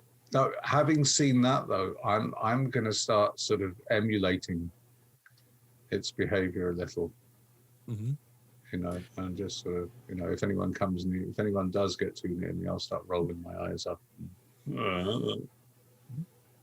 Okay. The way to pass yourself off, if that comes about, will be your choice of an acting, dancing, acting, or artcraft acting, or persuade. roll. Yeah, it'll be persuade. Okay. Yeah, because it'll be persuade because the other one is 5. Yeah. I was reading the list of skills in the. I just sorry, quite like the idea of just acting very badly. just put your arm up like that and move forward for Bela Lugosi. Oh, Start doing Thriller instead. Little early. Yeah, 60 years too early. Right, but at the minute, no one is questioning you at this time, but you are prepped and ready should that be the case. You can get towards the huts. Are you wanting to have a look in as well, or was that your? if I yeah, I think I will actually. I'll just stand there, sort of, the same posture, sort of arms limp by my sides, and I'll just stand around and I'll see if I can align myself with one of the gaps and have a squint. Okay, give me that extreme spot hidden roll. See if those dice can give you another 3. Oh, come on! They've given me an 8. Oh, okay. I've got moody dice. There is something going. Should I change my dice? Because I think these dice might. No. Hey, don't look a gift horse in the mouth. Your win is our win. This blue dice. This is just relentlessly throwing zeros. Hey, I say take it. Right. In which case, you have a look in the room. Maybe it's the angle that you're looking at. Maybe it's that you're just in the right place, but not quite in the middle of the room, but towards the middle. The air doesn't seem the same as the air around it. That, if anything, it almost looks like the very faintest of heat shimmers. And at this angle, you can see that it's almost like a rectangular monolith is stood in the middle of the room, completely made of air that is just very slightly shifting, almost as if it was a very near invisible doorway. I haven't got a clue what it is that I'm looking at. Well, you say that. Yeah. You've got a degree of Cthulhu mythos, I believe. I have. You can give me a roll if you want. This is the bit where I don't get a good dice roll. I guarantee that. Oh, I was right. 95. You're right. You don't And have my a Cthulhu mythos is 10. There you are. I've broken the dice now. That's it. Or I fixed them, depending on how you look at it. They're realigning slightly. Yeah, that's it. You are correct. You have no idea what this thing is, but you can see there is definitely something there. It's damn weird, whatever it is. Mm-hmm.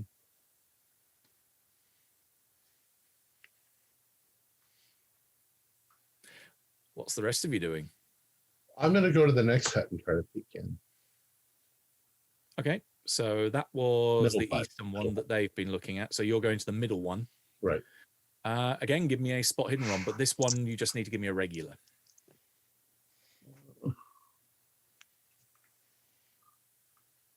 65 out of 60. I'll spend 5 luck points. Okay. You have to then probably move between a couple of different gaps, again, trying to get a good view of what's inside. This one looks furnished. So there is what looks to be rugs or carpets that have been put down on the floor. There's what might be tapestries or some kind of skins that are maybe hung from the walls on the left and the right, but not the back. That have been daubed in something. It could be paint or blood. It's hard to say which. Again, torches that are positioned around the room. And then it's almost, because it's so close that you miss it until it moves, that you realize that it's not actually a piece of furniture that's right in front of you, that's on the other side of the wall, that's blocking your view, because it moves. Lying on a bed against what would be the back wall of the hut, so the one that's furthest away from the door, is a bloated figure that resembles a reptilian humanoid. Their hands are almost webbed. The feet are almost webbed. The thing is completely naked. There's still hints of human anatomy otherwise, besides the hands and the feet. I mean, there's this long protrusion at the front, so from the groin, that's been almost stretched. The face is long, almost snout-like it's big, almost like a crocodile. But even so, it just rolls over, almost as if it's almost as if it's asleep. But the eyes open, and what little piece of Jack still exists looks out from two almost vaguely humanoid eyes. You can give me a sanity check, please. 81. Shanti That is a warrior. fail. Failure for seeing the host is D10. Do I do an intelligence roll? Well, depending on how much you. Oh, yeah, that's right. I'm looking for my D10. Hiding in plain sight. Oh, I got 2. There you go. No int roll needed. So you're fine for the minute. But I immediately back up and I go over to where Dirk is. Mm-hmm. And have I seen some of them disappear? See them almost when they go into the bodies. It's almost as if they crawl inside them. Almost as if they're just crawling up to them. From their perspective, it's just they focus and it's just their sheer act of will that then they find themselves looking up from the ground. You see them almost crawl into the mouths of these bodies that are laying down on the ground. And the couple that were unsuccessful, I have seen creeping around. Yeah, they kind of try to go over to bodies and kind of look at them intently, but nothing really happens. And so, is there a send check for that? Yeah, I think there will be. It just seems fair. Oh, well, I rolled a 5, so waste that roll. Now we know who stole the great rolls. Does the body I've possessed, is it armed? I mean, obviously it's got arms, but I mean, has it got a weapon? Well, it's definitely got the sharp stone, which you could use at a push. You'd basically grab hold of it and slice with it. There are plenty of bodies to choose from, so if you wanted one that was armed, you can have one that's armed. Right. Yes. I think I'd choose one that had a machete if possible. Yeah. Yeah, there's enough going around. Yeah. Dirk. Sean, what did you see? I saw you look through the huts. It's Jack in there, but middle hut is Jack, and he's been deformed. He looks like a lizard thing, lizard man with a third eye. He's like a monster.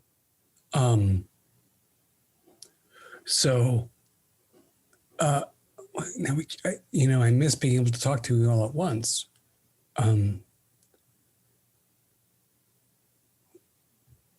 Did the others say anything about what they want to do? No, he's like asleep on the bed. You could almost walk in there and pop him in the forehead. You didn't find a body, and I couldn't get in. And Sterling, I'll walk back over because I couldn't get and in. James didn't find a body. Jack's in that room, but he's been completely deformed into a monster. You don't even want to see not Jack, I'm sure of it. Here's what I think we should do. The two of you who are visible only to some should go to that altar and make a commotion and distract most of the crowd. And I'll try to get the humans behind this hut. And if we shoot Jack through that eye, which we could do even through the slatted wall, maybe. So then the whole thing's going to collapse. right now, if Jack is in that one, you know the leader's in the other. Calico must be in, yeah. Set off the dynamite on a 2-minute fuse or minute fuse, and then walk in and take care of Jack while you're taking care of him. Hopefully it gets rid of Calico. Yeah, I mean, I feel like if you can make eye shot with Jack's former body, then you can snipe him. If once explosions start happening, then we don't have any surprise. I'm saying put it for like 2 minutes on that little clock, and then walk in and just walk into Jack's room and pull the trigger. Pierre, do you feel good with the timer? He nods. All right. So if you're comfortable with, first we try to assassinate Jack through the back wall, right? Because it's not a You can solid. try, but You know, if you can make eye contact, you could also make bullet contact. Yeah. as long as he's not like rolls. When I first saw him, he was rolled over on his side. Then he rolled onto his back, and I saw it. Tap the wall, he'll turn over, and He would recognize you too. He wouldn't recognize me. And he was seeing your ghost. You're not solid. For fuck's sake. Is this the hut with the 2 guards in front of it? One of the 2 huts with guards. Ah, right. Right. There are 3, and 2 of them are closed, and they both have guards. I'm sure if you went up to the back and looked through the slat, if he wasn't facing you, if you did a little tap, his head might turn and you could just...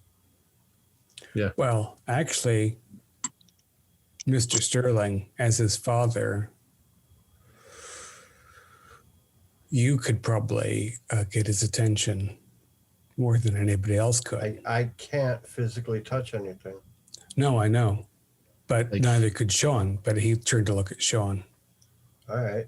Right, but they can't. Well, I don't think he turned to look at me. I think he just turned over. Oh, I don't he's think he right. saw me at all. Okay. I don't know. Well, I could try calling his name quietly. Just shoot the fucker. Yeah. Set the charge and shoot the fucker. Sorry, it's not your son anymore. I know. Well, and whatever part of your son there is wants to release, not more of this. Let's just do this. Hey, while this discussion's going on, what are the three wannabe zombies doing? Plus, Trying to blend into the Yeah. fray. Yeah, I think we're trying to blend in. I'm trying to get in a position that, when the leader or when, the guards start moving, I can try to intercept some of them and, help the Yeah, others just kind of by... keeping an eye on the Yeah. tents because we don't really have a sign, so it's just kind Right. of like look I'm at just the sort of tents, waiting but for also Yeah, I'm waiting for an explosion or the leader to run out or the guards to run somewhere, and that's what I'm going to run in. Okay. Well, in which case, have you got down to being party luck roll yet then, Donna? I am at... Oh, no, I'm at 41 still, so I think it's still Sean. Right? He's at 36? Do I do a party roll for them? This is the group because it's stuff that's happening. Yeah, I'm worse now than I was a minute ago. I'm at 31. 52. Right, in which All case proceedings advance with the amount of time that you have spent moving around the crowd and deciding what to do. The 3, as the chat's remarkably well put, zombies are mingling through the crowd. You can notice that the 2 guards at the front of the hut that no one has gone near yet, the one that's furthest west, they roll up the front flap, and a figure walks out with a evident degree of an air of authority. He's a black man with rippling muscles. He's incredibly well built and just seems to radiate power. He's carrying a few things. He's got this stone that looks very much like the sharp stone that's around Kessler's neck, hanging around his. Again, with a very roughly cut edge, but you don't think it's sharp as such. So as Mama Josephine said, it looks like it's been cut from the same material, but it doesn't look as though it's been sharpened. He also has a ceremonial knife that you can see hanging off a belt, and yeah, he's dressed in the way that radiates that he is some kind of chief or some kind of authority figure.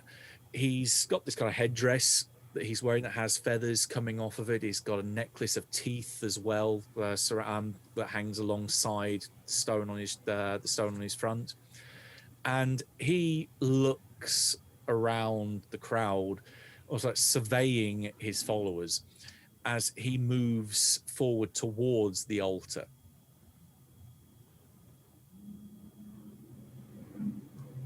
What are people doing? I'm going to move like kind of toward the altar myself.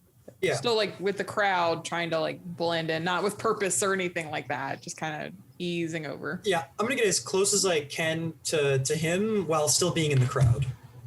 And keeping an eye on those tents, but kind of trying to split where I'm looking a little bit.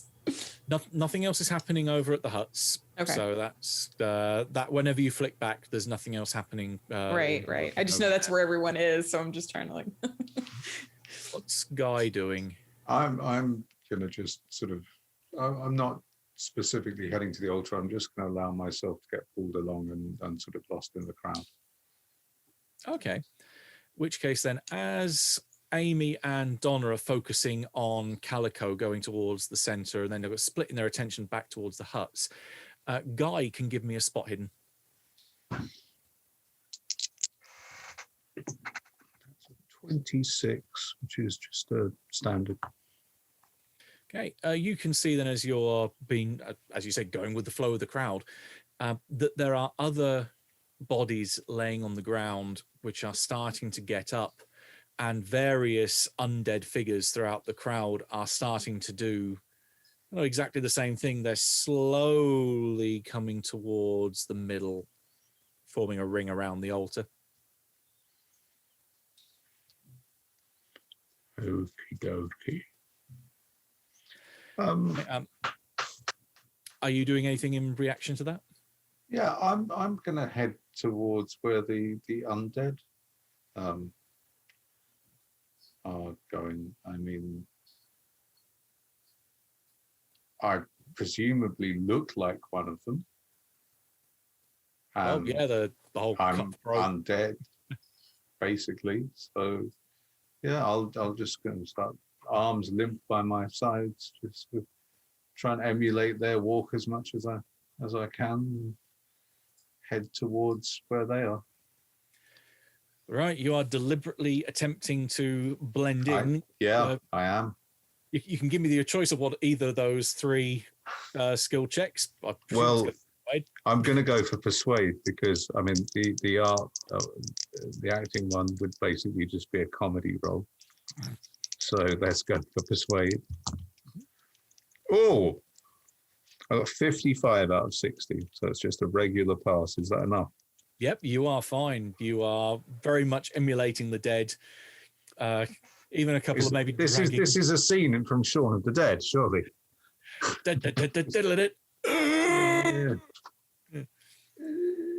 Yep, and you move on forward. Amy and Donna, can you give me your choice of, well, actually isn't so much of a choice. Stealth is pretty much your best. All right.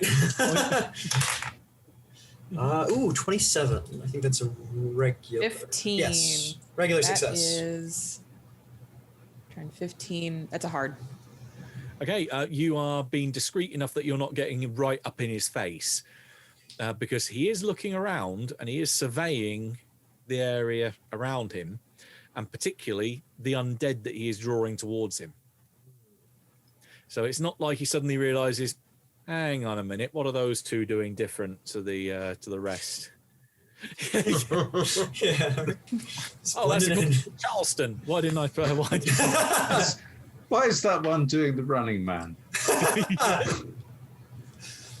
Yep. So at the minute you are in the area, not too far away from him, but he hasn't spotted anything particularly wrong about how you're moving. And in this area around the altar, he seems to be dancing with other members of the cult, which the way that you're again picking up on body language, this seems to be almost like he's in a circle, that he is dancing with those immediately beneath him in the hierarchy.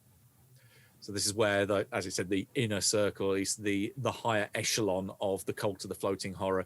He is working his way in a series of intricate dances, with each one going round the altar, which has still got a relatively open bit of space around it now, that it seems that because he has deliberately gone out there to do this, other lower peons are moving back and giving space, and then just the wall of dead, which is giving them, say, a little bit of separation. The one that's living and the other two non-zombified at the edge of the clearing. What are you doing? I think now that I can see Calico, I need to try to cast a spell and then send the others actively into the fray. Oh, you want to just try and shoot Jack first and then do that? Because he can command. Maybe he could send Jack after us.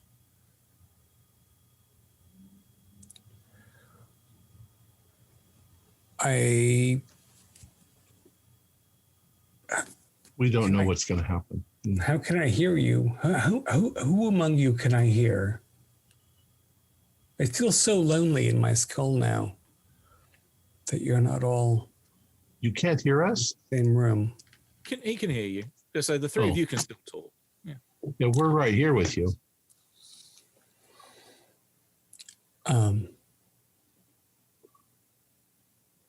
Yeah, I mean, the most important thing is that I get the shot right. If this is the best chance, then I'll take it. But I don't feel like that's possible. You know what I mean? I feel like Calico can still stop it if I miss, or if I'm spotted.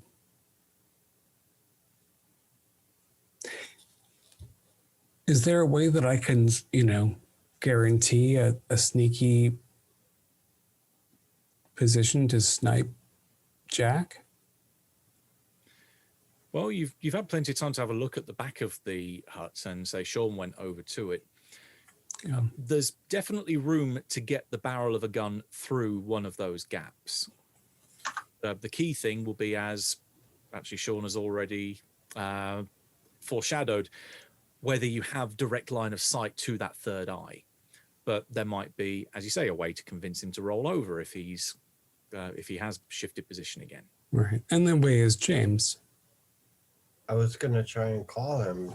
Maybe you could tap on the wood and I'll go, Jack Sterling. It'll turn and I'll come up to the back of this hut and work on the lattice and my 45, and then you can come and call your son, right? So he can look at the place that he has to look. Do you want me to run out into the crowd and make a ruckus if I can? What do you want me to do? Maybe keep an eye and see if any of the guards don't come back towards us. Be our eyes on the front of the hut. I mean, I can tell you they're coming or not, but let's just. It must be hard to only be able to talk when you've been a man of presence your whole life. I mean, I think differently than you do. I would think, Mr. Kessler, you could walk around to the front end of the hut and put 2 bullets in their brains before they could even get out of the way, and then walk in the hut and shoot Jack in the eye. It'll make noise. Yeah, but then it's done. They can't get from way over there back to this hut in the couple of seconds that it would take to kill him. If this were made out of cinder blocks, we'd have no other choice. But since it's a cabin in the woods, I think you should shoot him through the back if you can. Yeah. In any case, I don't think we're all getting out of this alive anyway.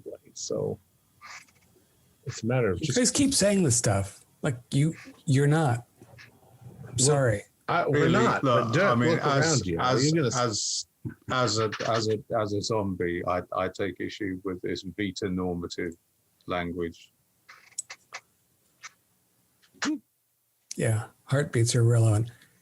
I mean, our zombie friends out there could just jump up and cut what's his name's throat before he realizes that they're zombies, that they're not zombies. I think if we can kill Jack with some cells, then we can maybe stop Calico. We have to stop both of them. If we keep talking, Calico is going to finish the ceremony before. We're just going to do it.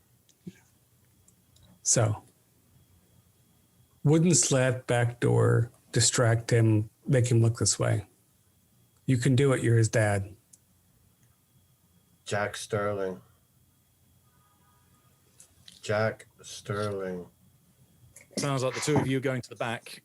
What's Sean doing?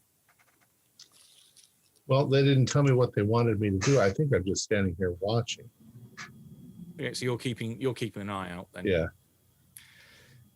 Because one of you is physically there, i.e. Dirk, give me a stealth roll so you can get to the back of the hut. Excuse me.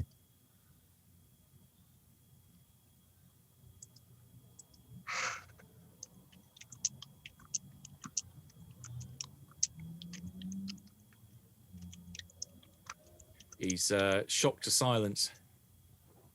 Our regular success, 47. Right, you're fine. You get to the back of the hut without being seen. Likewise, James gets there. And actually, I call it like Jackie, like he was when he was a kid. Jackie, it's your dad. You can see it. You can see him stirring and moving. Definitely, he hears something because you can hear he's moving his head. He's looking away from you at this point. Jack, turn around. It's your dad. Please, son, listen to me. I have the stone now. I have the stone. Give me a persuade roll for Mr. Sterling. A persuade? Yep. Oh, freaking 4. Hey! Right. In which case, you see almost the ears, almost like a rabbit's. They perk and they twist, and like unnaturally, like a human ear wouldn't do.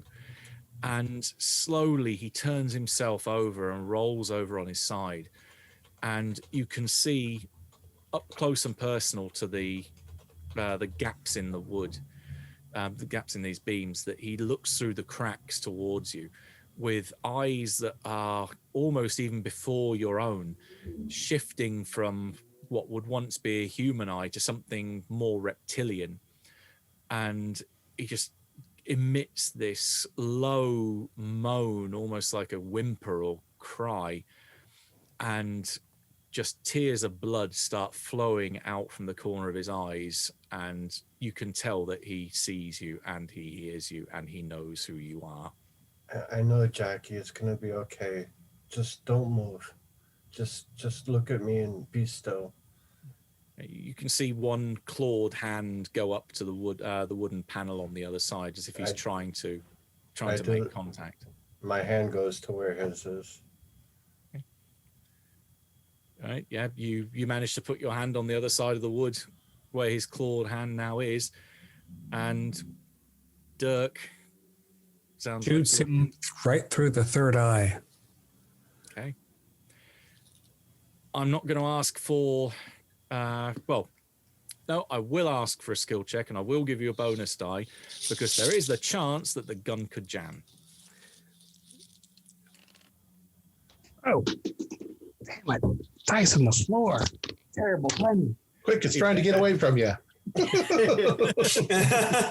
while trying to escape. Yeah.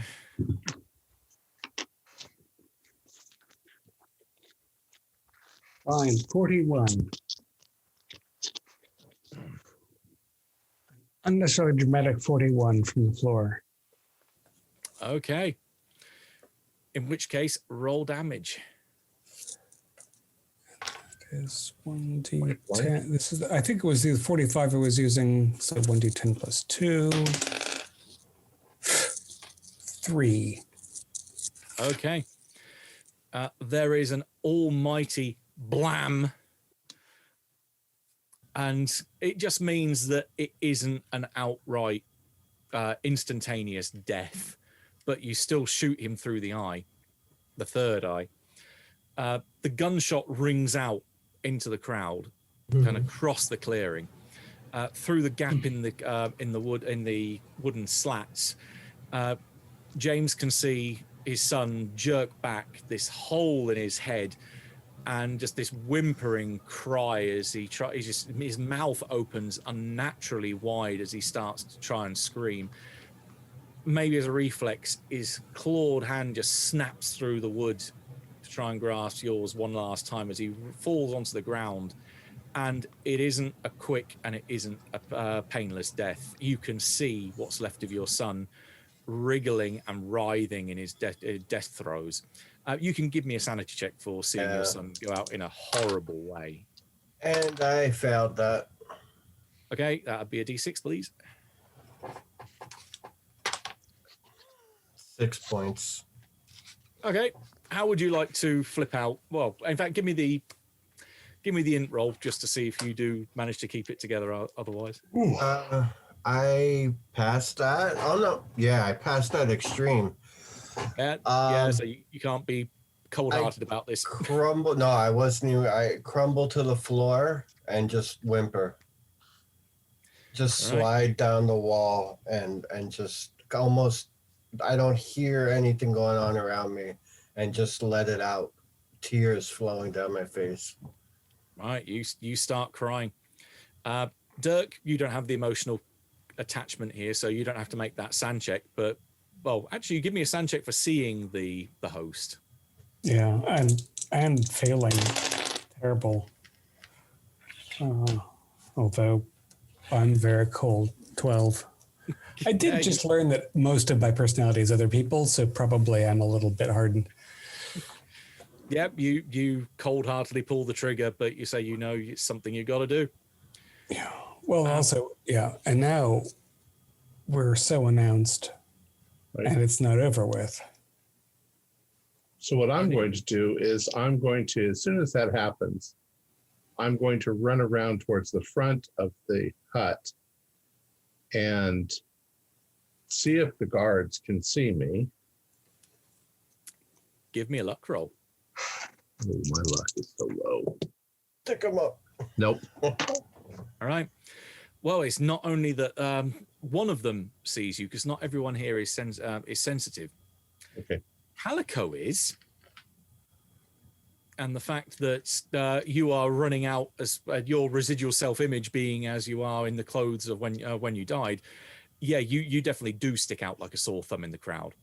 So the minute the gunshot goes off, and then a few seconds later, you're running around the corner to confront, to see what happens with the guards.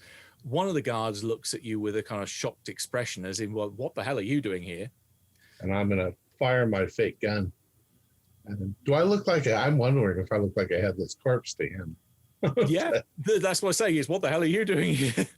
I fire the gun, and I realize that what's his name might see me, so I'm going to run into the crowd, be the distraction. Yeah, well, he definitely sees you because he turns to look at because he thinks he hears a gunshot from back there, sees you, and then that's when everything will be going to hell and we go into combat because he grabs on that stone around his neck. So, Dex orders. Aren't we all the same? 65. I have 55. Yeah, you are slightly different. Kind of Kessler is the base template, and your shit. Yeah, I'm planning to run at Calico the second the chaos starts. All right, he is going on 70. So does anyone beat 70? Would they No. have zombie statistics or are their own? Yeah. They're What? on. Oh, right. Okay. Okay, it makes things easier. I'm also 70. Okay, well, in which case I'll defer to Dirk first. So you've got this kind of split second before everything's going to hell in a handbasket. What are you doing? So Explosives? He's looking at me. So I pull the trigger. I guess it's going to be a beat before I feel like Jack is no longer the gate or the host. If that beat is before everything goes to hell in a handbasket, great. Now I want to find a place to lurk because I want to see Calico and I don't want Calico to see me. Okay, your choice of luck or spot hidden. I'm going to choose spot hidden without looking at my sheet. That seems cheaty. 61 is a regular success. Okay. Remember I mentioned that in Jack's death throes, he pushed his hand forward and broke through the wooden slat at the back? Mm-hmm. You're right next to that. And you just happen to glance through it. You have a direct line of sight through that hole, through the front of the hut towards the altar where you can see Calico's head. All right. So I'm going to prepare myself for the terrible spell. Okay, so you're preparing, so you're holding your action, or do you actually want to cast? I think I want to prepare myself. Okay. It's going to need a lot of gathering. Okay, so you are holding and building yourself up, ready for this? Yeah. He goes on 70. He clutches the stone around his neck and then points at Sean. And as yet you are running, all of you feel the ground shake beneath your feet. And the waters on the pool start to ripple. 65? Okay, who wishes to go first? Well, I rolled for my sanity and I got a 4 on the how many rounds. Mm-hmm. So I'll be out 4 rounds in the Okay, stuff may shake you back to your senses sooner than that, depending on what happens. But I think Sean should go first because he's in the thick of it. He's also very, very silent. what am I rolling for? Well, what do you want to do? This is your action. My point at this point is to distract the wizard. So I'm making sure that he's looking at me in my red shirt and running kind of, at an angle so that he's turning and looking and so that they all have the ability to attack him. Right, in which case we'll put this down to persuade. Okay. So it's your actions that are speaking louder than words here that you want him to act a certain way. I got a 67 out of 50. I will spend 17 luck. My luck's really going down.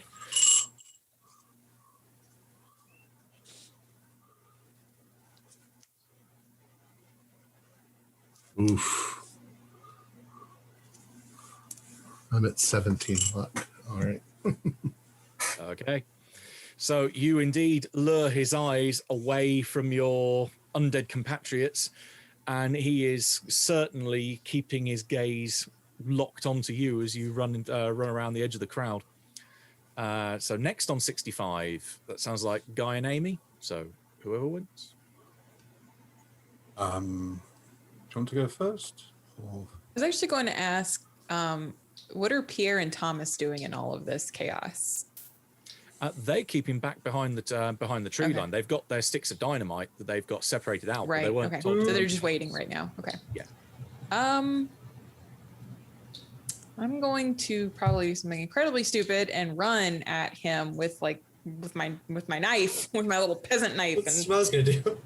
Yeah. Provide more of a distraction so that Dirk can like actually get this spell off. Or the explosives, or any of those things. Something. Okay, well, he's focused in on Sean, so he's going to be at a disadvantage to do anything really to stop this from coming. I'm going to give him a penalty, not a penalty die. I'm going to give you a bonus die on your chance to attack. Right. And he is going to try and if he sees the motion at the last minute, he will try and turn with his dagger and stab at you. But yeah, give me a fighting brawl with a bonus dice. It's a hard success. I need to do the maths quickly, but I think I've got an extreme. 60 divided by 5 is 12, and I rolled 11. What? Okay. Are you wanting to spend luck? Oh, yeah, let's do it. Match it at least, which, ties go to the attacker. Yep. You're the aggressor. He tried to fight back. If you get an extreme, you beat his extreme. Let's do it. Yep. Okay. You run up towards him. Have you also got a machete that you're trying to strike him with? Yes. 1d8 plus damage bonus. Okay. 7. Okay, that's a pretty palpable hit. And he doesn't have any armor, so that is not quite half of his hit points. So he doesn't have to make a con roll, but there is oddly enough, he reacts with pain. Yeah, doesn't take too kindly to that, I'm sure. you hack into him, going down his front, and the blade kind of always lodges in his side until you pull it back out again. But yeah, he's not done too well from that. And then the last 65, I think, is Guy. I'm going to be slightly more subtle. And carrying on with my impersonation of a zombie, I'm just going to start ambling along on the outside of the line of zombies to try and get as close to where he is at the altar as I can. Yep, you can position yourself to pretty much anywhere that you wish within the round, so that is not a problem. So again, you're within striking distance, should you wish. And then I think the last person to act in the round is Donna. Yes, and I had the same idea as Amy. She was just quicker than me, so I'm also, this is for Jack. First of all, and second of all, I want to buy Dirk and the others time to get the spell off or throw some explosives or whatever. So I am charging at him with the machete. Okay, he is going to try and fight back, but he is at a disadvantage now because you have outnumbered him, because there has already been a successful attack. You get a bonus die on your attack roll. Thank you. Which is going to be 57. So that's a regular success. Unless I spend a lot of luck. Wait, how much would that be? I'll give you a hint. Don't worry about spending luck. All right, yeah. Fighting brawl roll is not 93. All right, yeah. So I got a regular success. Right, roll damage. Awesome. So for machete again, 1d8 plus damage bonus. So two damage from the machete. Okay, so a total of 9 that he's taken. So he's still up. He's screaming. You can see the knuckles on his hand going white as he just clutches onto this stone even tighter. And it seems to be that he is not so much, obviously looking at Sean anymore, but his attention and gaze is very much directed towards you two. If I know enough French, I'll just say, this is for Jack. No problem. All right. At the end of the round, because everyone's acted now, could I have a party luck roll? Oh no. John?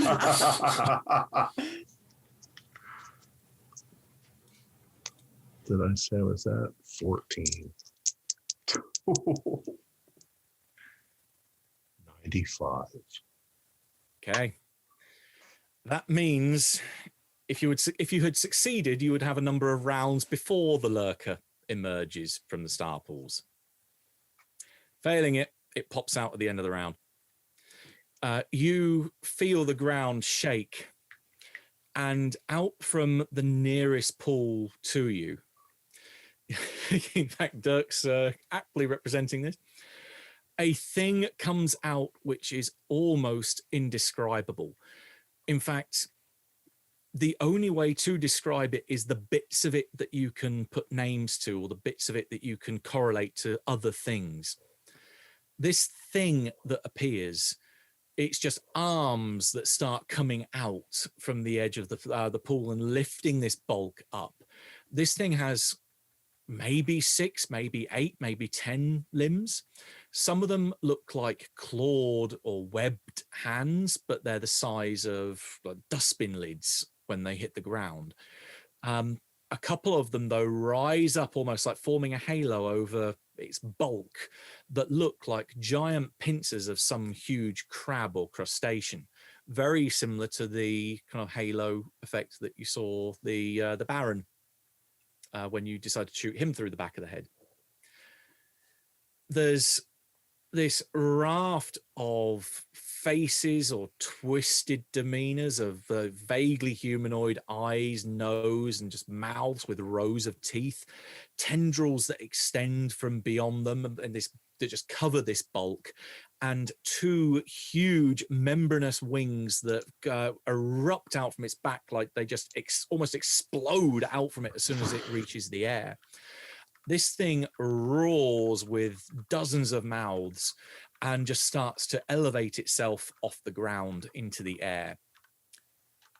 Can everybody please give me a sanity roll?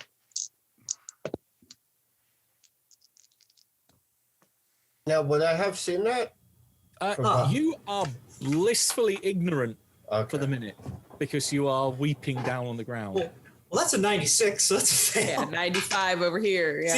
See, I wish I had your dice mix. See, I'm using my Mark of the Necronomicon dice, but the skull only has 2 eyes. So I think you 99. You do, because I've rolled a 48 out of 55, but I have a feeling that the sanity loss for passing it is still going to be quite substantial. So, and I rolled a 9 because.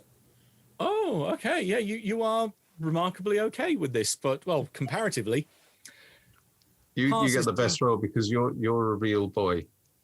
I'm a real boy. I think I'm not looking because I'm still running. You are the Kessler. Yeah, this thing pretty much fills the air above the clearing. You can't help but see it once it comes up. It's just too damn big. The only one that won't is Sterling, because he's crawled down in a ball, crying his eyes out. Those of you that pass, it's a D10. Those that failed, it's D100. Well, here we go. Come on, baby. Oh, 8. Oh.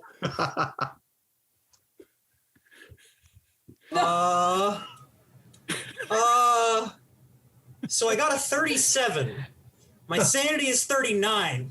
Oh, so I'm at 2. I am on the edge of broken. Yeah, you're holding on to the edge of oblivion. It doesn't look like Amy did too well there. Oh, I just 9. need to kill. I just need 9. to kill Thank Calico. God it wasn't more. Once I kill Calico, then I can fade into oblivion. I don't care. Okay. Right. There's the slight issue of losing more than 5 in one go to deal with. So those of you that rolled that can give me an int roll. I failed it by 1. God, I passed it. Okay, yeah, of course I passed that. I passed that, of course. I passed it with a 9. Oh, right. The dice have betrayed me. Right. In fact, all of you, I think, in this point, suddenly have this jolt of realization, because this is the thing that killed you, all of you. Yeah. And seeing it again is a certain crawling chaos's way of finally doing that last twist of the knife. So Amy remembers running through the trees, getting to that clearing. There are trees being pulled up left and right as this thing just blitzed through the jungle, pulling everything apart. And then not only use that to beat Amy to death with a tree, there's just this pulpy, bloodied mass that would be left in the middle of that clearing with just this tattered clothing, little blood-soaked bits of flesh, and also bits of newspaper and such from her Pillar of Post publication that's left. There's just this beaten, bloody stain and smear on the ground as your body was completely and utterly pulverized. Donna, yep, you definitely stimulus. You were hit by this thing that it's maybe one slight advantage here is you get to know one of its attack forms. It can spit this huge glob of almost like acidic dissolving spittle. Yeah. It almost disintegrated you, that it enveloped you and burnt you to death. Yeah. And that's what's left of your body is this your molten husk that's left in the middle of that small clearing. Sean, yeah, you took the easy way out. You knew this thing, you couldn't outrun it. This thing was coming up behind you. You just went, fuck it, bang. And because it's just a body at that point, it didn't care. It just walked on past you. Sterling was the first to go down and was torn to shreds. If you did find your clearing, there are bits of you all over the place. The only part that's recognizable is the head, connected by a little sinew of flesh down the neck to a shoulder and part of the arm that's just looking up with this kind of degree of surprise as if, I'm too rich to die. Guy, there is just this smell of death and decay that's lingering over what's left of your body. You were cut to ribbons and shreds.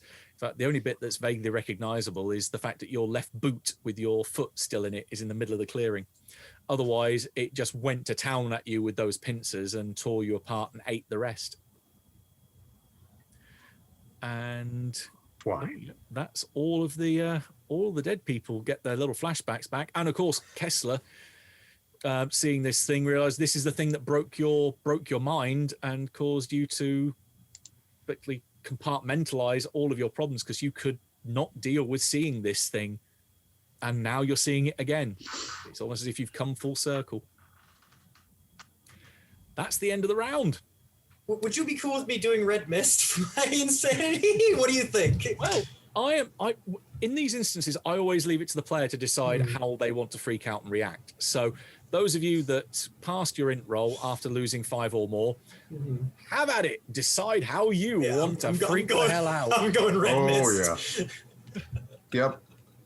I'm just going to start swinging my machete at everything. Everything. That sounds and good. Singing. Yeah. It's like, Suddenly listen.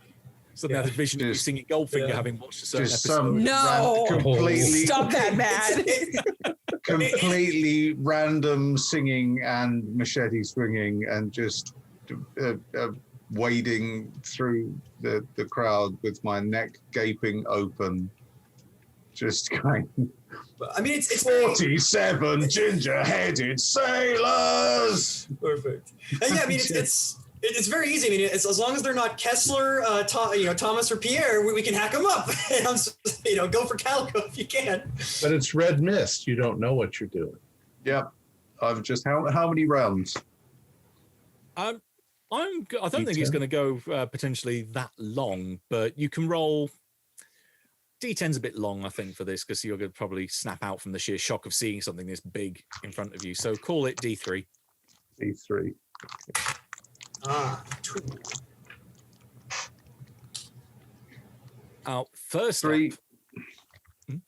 First up, and when we get to the next round, is the Lurker.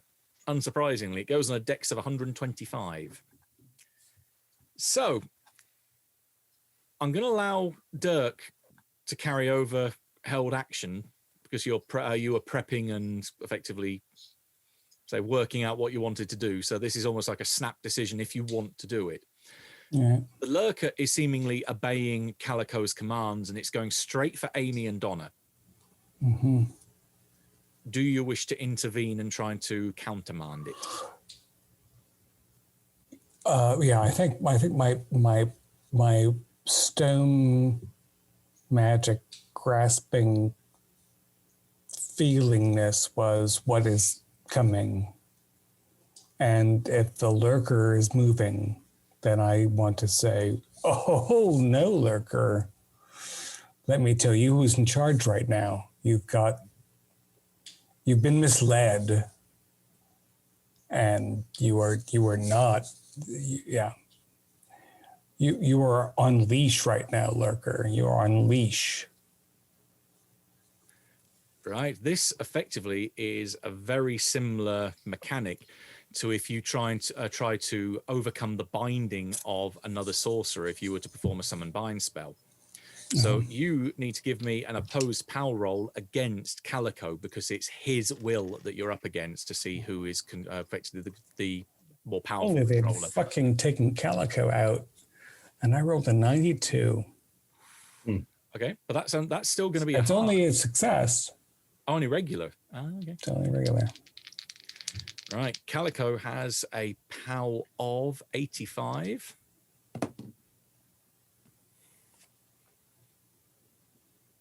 Too much effort to move the camera down. I rolled 80 sodding 6. He fails by 1. Oh. Damn it! My dice take the piss. Right. It's yours to control. What do you want to do? So the lurker is responsive? Well, you effectively override its commands. You feel you have control of it. Okay. Chompy Calico. Right. I will get the lurker's stats because you can roll this. You have a series of attacks available to you. This thing can attack multiple times around. It can attack 6 times if it so wishes, because it's got so many tendrils. It's got so many things that it can lash out with.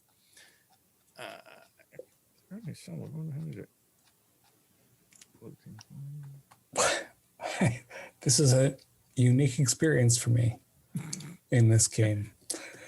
Right. First option, you can maul, which is basically get down and chomp down on it, but that's only 30%.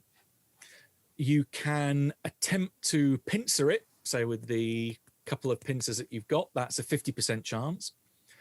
You can do your glob attack, which is what killed Donna, where it spits at him and then can try and dissolve him. That's at 40%.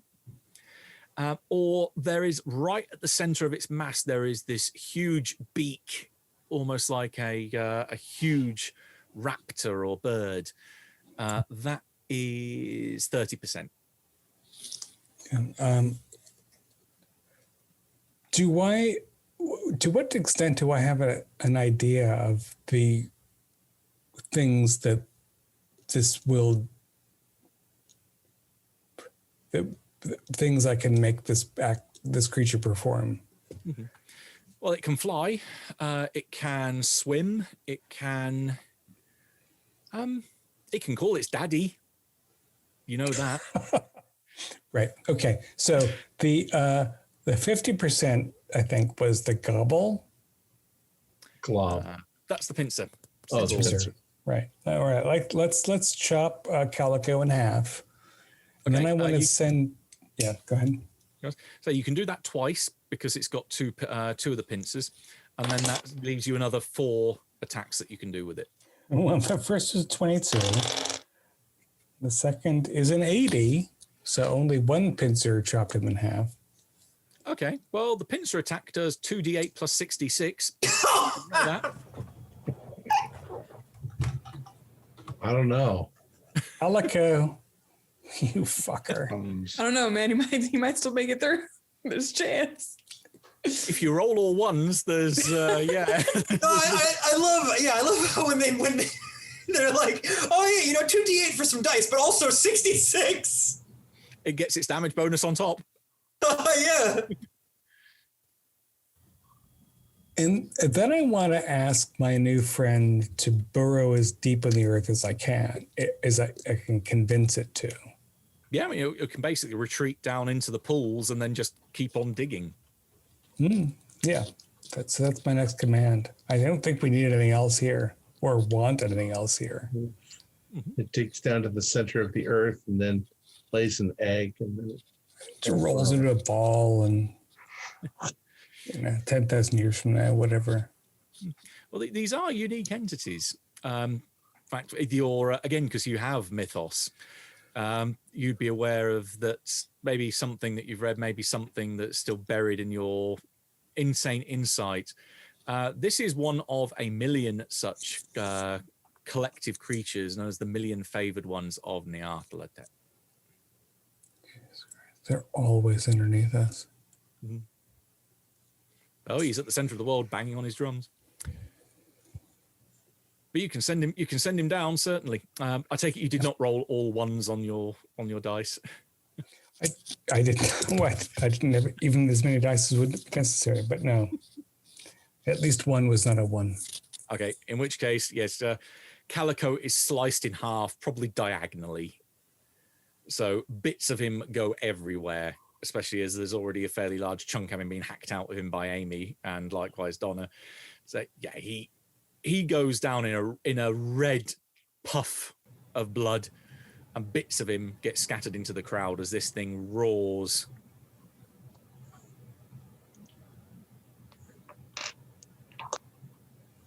Okay. And so then it dives on down back from whence it came.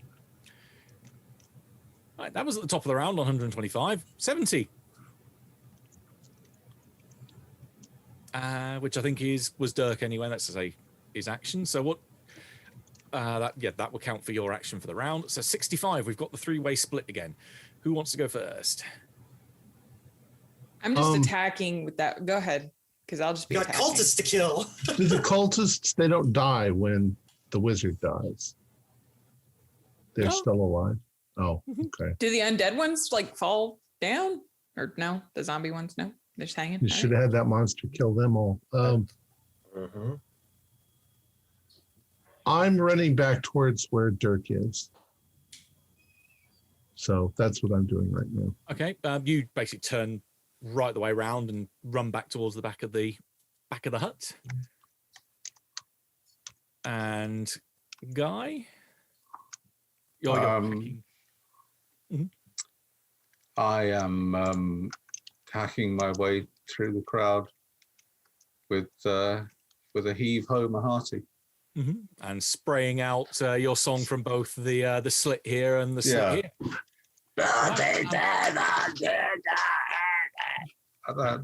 I have fighting brawl rolls from both of you to give me an idea of if you are going to get yourself damaged in the process.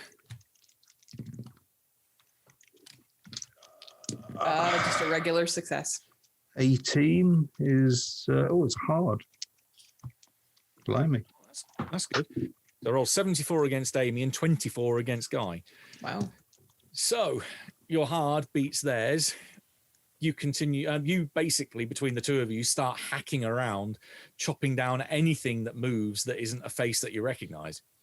And you are not harmed in the process. Can I just say, I rolled damage and I very nearly got max then. Oh. My max damage with my damage bonus would be 12 and I got 11. I got a 7 and a 4. With one almighty swing, 2 heads hit the ground. I don't notice.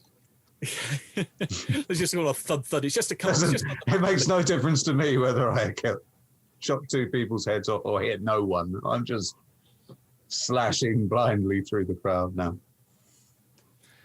Right. And James is crying at this point, although I think with all the commotion, give me a further sanity roll to see if you snap out of it. Nope, 90. You are still racked with grief. Monstrous, one of the million favored ones appears. You don't notice. You don't notice it go down again either. I think he might even get up and walk around and lay with the creature even. Oh, okay. Yeah, you go around and try to hug this almost a statue, like marble statue style of your what was once your son. And last up is Donna. Yes, and I've got 2 more turns of packing up whatever cultists and zombies are near me. At this point, I'm just like, I'm happy to see that Calico's down, so I'm just using up whatever time I have in this body to cause as much havoc to this cult as I can in insane glee to accomplish my mission. Okay. And I got a 40 on my brawl, which is a regular success. Yep. And 87 is definitely not going to harm you either way. So, and you 3 start just decapitating and maiming and slicing into people throughout the crowd. Sean gets back to Dirk. Dirk, you still feel that you've got command of this thing. In fact, you've got the only command of this thing now. Dirk, we need to get the guys to put bombs on all of the monoliths. Blow them up. That's right. Okay, so let's, can we organize, how many of these can you individually manage? Like, can you occupy 3 or 4 of these to carry stuff around? I don't know. I tried. I wasn't able to occupy anything. I can try again. Pierre and Thomas have both survived, haven't they? Yeah, back out behind the tree line. Also, you could use the creature to destroy the monoliths and all of the, whatchamacallit, the people, the zombies. I feel like I don't want to press my luck in this regard. I've seen another area in space, and my brain is aching because of that. If we can just blow up some rocks, I would rather not. Well, give them the order then to go blow up the rocks. Yeah. So I will talk to Pierre and Thomas about placing charges appropriately. Okay. I think we can probably descend out of rounds at this point, because this is probably going to go fairly cinematic from here. You will notice as you're regrouping then on that side of the clearing, going back out through the tree line, that even though the head of the cult has been killed, you can see that because the lurker has descended back into the pools, that the cultists, while there is that initial shock of everything going to hell, they almost act as one, and they are all rushing and dogpiling to the middle of the area where the altar is. Apart from a handful are going into the hut to try and find the host in a desperate effort, thinking that they might be able to kill it and release the floating horror, but he's already dead, and they don't see Sterling. You will realize that there is an almost insurmountable force that's heading in the direction of Amy, Donna, and Guy.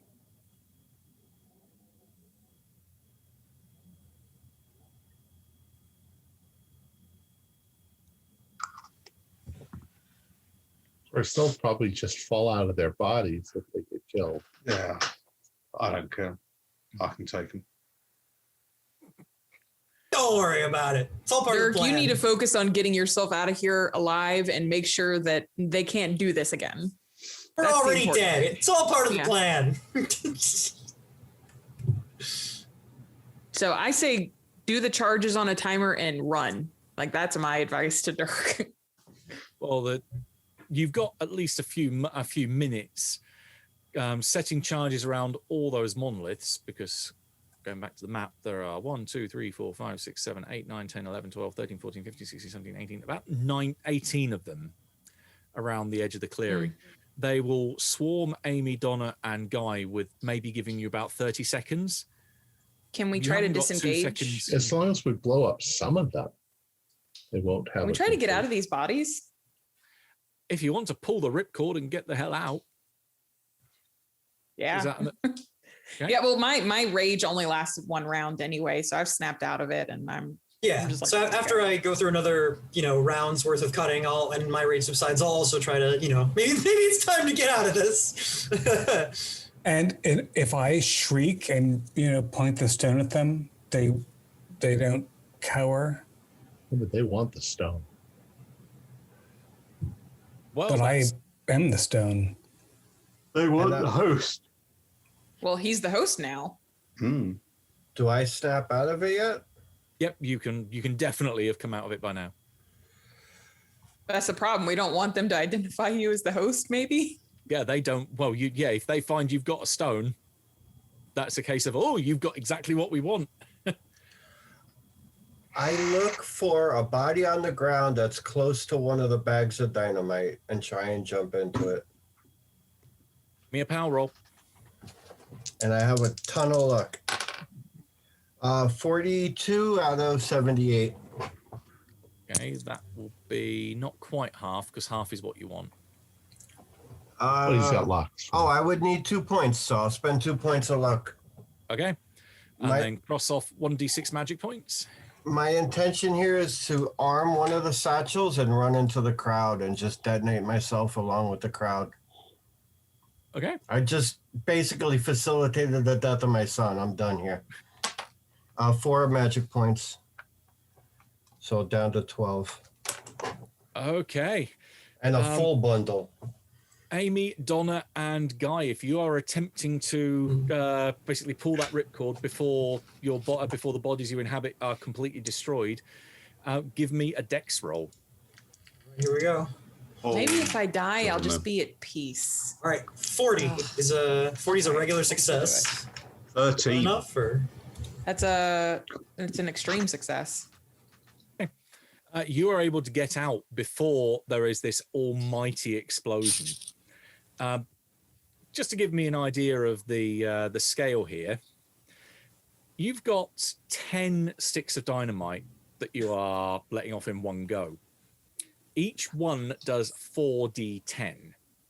So that's 40 d10. To make the rolling a hell of a lot easier, roll me 1d10 and times it by 40. 8. Okay. A lot of damage. 3,200. Yeah, Yeah, 320. Yeah. there is a just almighty flash. Body parts rain down over the whole clearing. The star pools turn red as the amount of blood soaks into them. And there's the vast majority of the cultists here are now no more. Now that's a red mist. Yeah, well, I see. I'm just coming down from the red mist. As far as I'm concerned, I just did that. Wow, I got a lot of them. Yeah. I won't make it a party luck roll because it sounds like Sterling is performing a last act of self-sacrifice. You can give me a luck roll rather than it being a party luck roll. That's Individually, you mean? James? No, Sterling can give me a luck roll rather than it being a party. Oh, luck. me? Yeah. Oh, I'm sorry. I still have 63 left, so Oh, all right. 24. Nice. That will kill enough of the cult because they were all dive bombing on Amy, Donna, and Guy anyway. So there's a nice concentration of them. The rest that aren't dead either limp away into the jungle or just flee running for their lives because they do not want to get blown up. And after a few minutes, there's no sound of drumming. There's a hell of a lot of ringing in your ears, but that will slowly subside, and you are left in this silent, just field of the dead. Am I gone now? I'm like, my spirit just... Yeah, if you are not pulling the ripcord and trying to get out, that you were making sure that it goes off, you are completely and utterly obliterated. Yeah, I wasn't even worried about getting back. They destroyed my entire family. I needed to end this. Yeah. So Dirk feels that maybe that little slice of him that was that mind that he had put aside for Mr. Sterling just goes dark, and that there is just this hole in his head where that personality once was. And the others? Some of them have bodies now. No, we all jumped out. We jumped out. Yeah. You all fled. Okay, so you're all back in town. Yeah. Yep, you can see them stood amongst the remains of what were a few hundred people. How about the monoliths? Are we able to blow some of them up? Given that the fact you made a hell of a shock and awe strike, they're not coming back. They are running for their lives. You have time to set charges. Yeah, we've got plenty of charges in the woods still.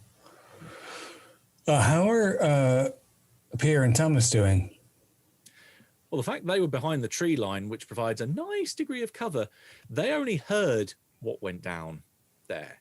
So when you find them, they are cowering behind two very large trees, clutching their satchels of dynamite, but they're still compos mentis. Excellent. So we're going to finish up. I'm going to finish the work here, and if you'll wait, an hour for us to blast this down, then we'll accompany you down to say goodbye to Mr. Senegal. Yep. I just love the fact that from the perspective of those two in the tree line, Kessler just walked in there and just single-handedly destroyed an entire cult. Yeah, at first they're like, why are we following this crazy guy around? He got like 20 of our men killed. They're like, all right. One man. He army. does talk to himself a lot, but also, I guess it works. Senegal was onto something. In which case, there's another little montage sequence. Then you set charges, you set timers, and then as you're walking away, there's just this series of bangs and booms that go off behind you, behind the tree line. Maybe even the collapsing of the entrance to the star pools as all these explosions are going on what's not too stable a ground around there. mm-hmm. But you are walking away confident the fact that there are no more monoliths. The cult do not have possession of the sharp stone, so they can't call forth another host. The rituals that they need to summon the floating horror are now destroyed, as those the instructions are written on the monoliths. And you start walking back down the hill towards Port-au-Prince. There's not much that's said by Pierre and Thomas. They're still very much shell-shocked on the way back down, but it's probably going to take you about 5 hours rather than the 4 hours to get back down there, because they're weary, they're tired, and they are a little sanity blasted. So, after destroying the monoliths, can they just are they able to rebuild them, or like? Well, you've blown them apart, so if they were to do the world's most complicated jigsaw puzzle, they could start gluing the different shards back together, but it's like 1 in a billion chance. They're gone. Because I'm worried that we have another host now.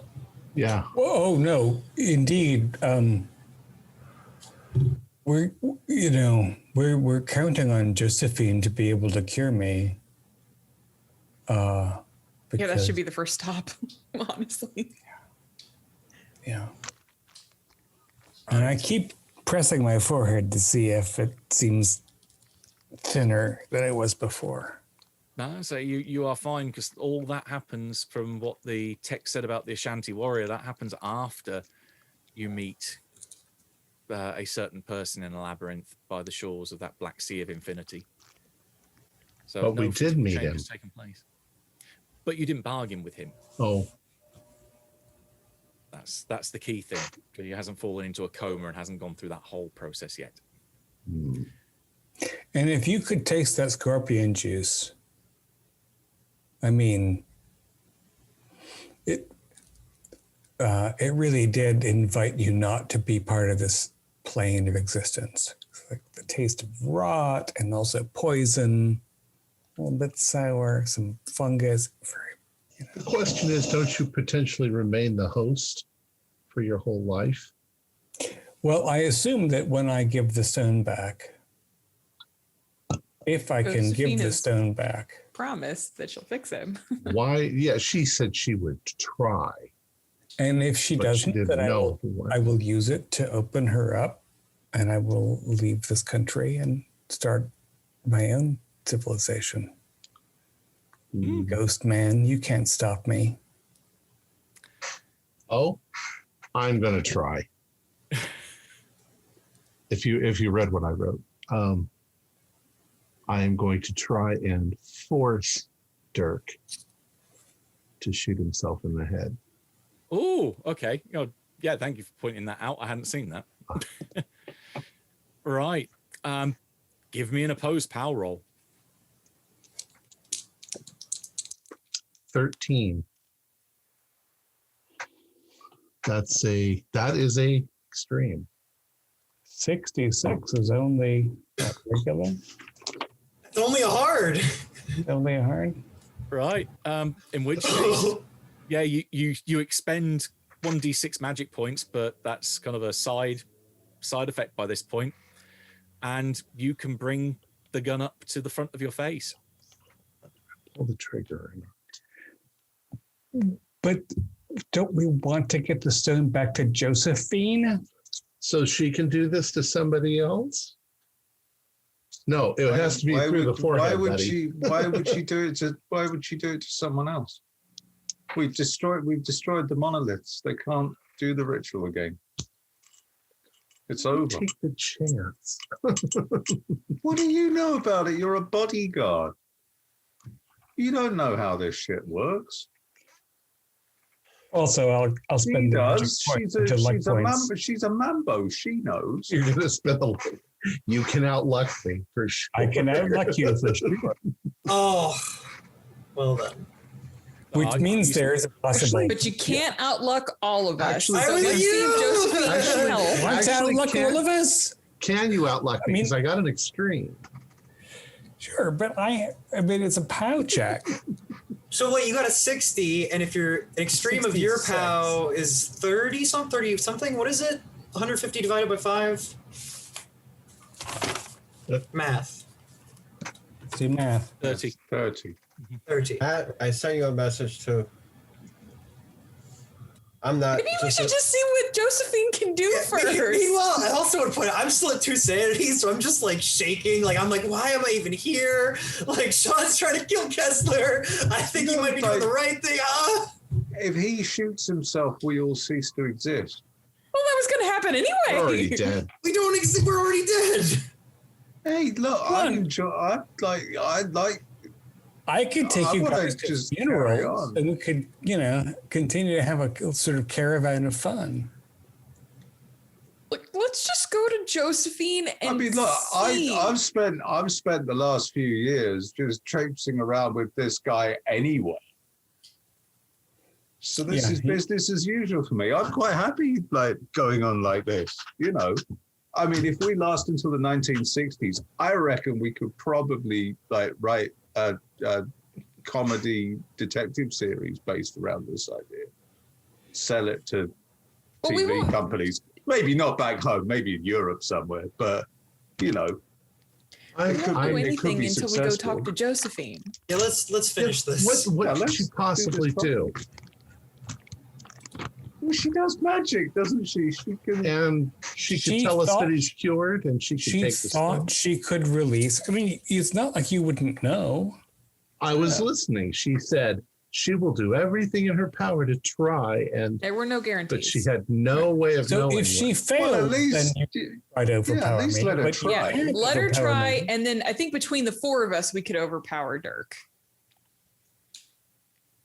He doesn't have enough. He can't outluck all of us. I'm Alright. sorry It came you to it. saw your headless body in the jungle. Oh, I didn't mind that at all. All right, I'm going to pull the gun away from his head. I'm Okay. right, but you know how I feel about it. Yeah, I do. I also don't know whether you're in your right mind. You could be. whether he's in his right mind. You're the guy who just tried to shoot him. He is the host. You've He already willingly suicided became the once, host. and I just risked a great deal. Yeah, I mean, All right. we should be John, you're on notice. celebrating that. I mean, it'll just be interesting to see if there's anything in the scenario written about what happens next. This is indeed the section marked conclusion in the scenario. So, after a bit of internal debate and a bit of internal argument, you head down the hill just as the sun is starting to rise in the east, so behind you above the mountains, and lighting up Port-au-Prince in the below you. You get back to the clearing, and Senegal, Mama Josephine, and a handful of other armed men are waiting there for you. The mama looks as though she has been crying. There are tears in her eyes. As you get close enough, the other two men with you say, Thomas and Pierre fall in line with the other armed men behind them. And Senegal comes forward to put a hand on Josephine's shoulder. And there's a quick discussion between Pierre, Thomas, and him. He turns back to you, says, "Well, I can only thank you for the service that you've performed for my country, our country." He gestures to all the others present here. And I'd say you are a hero. In fact, you're all, and he tries to look around, trying to guess where others might be stood, that you're all heroes. But there is the one loose end. And Mama looks to you.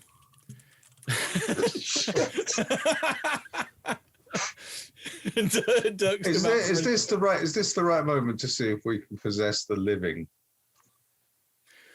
Oh, well, we thought about doing that to a cultist. If you want to jump in mid monologue, then sure, you can try it. Yeah, I'm going to do that. I'm going to attempt to possess Senegal. Okay, give me a power roll. You need an extreme. God. You see. Fuck me. This sounds good. Can you see that? No, I can't. Not really. It's too far away. Mouse turds. Can you see it? No. Nope. It's too dark. We trust you. It's a 2. Oh, 2.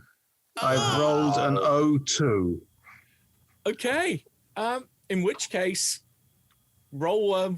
In this case, because it is going to be more expensive to get into a living person, 1d10 magic points. Crikey. 2. It sounds like you've still got reserves left. Yeah, you're in him just as he says there is one loose end, and then turns to the mama, and then you're in him.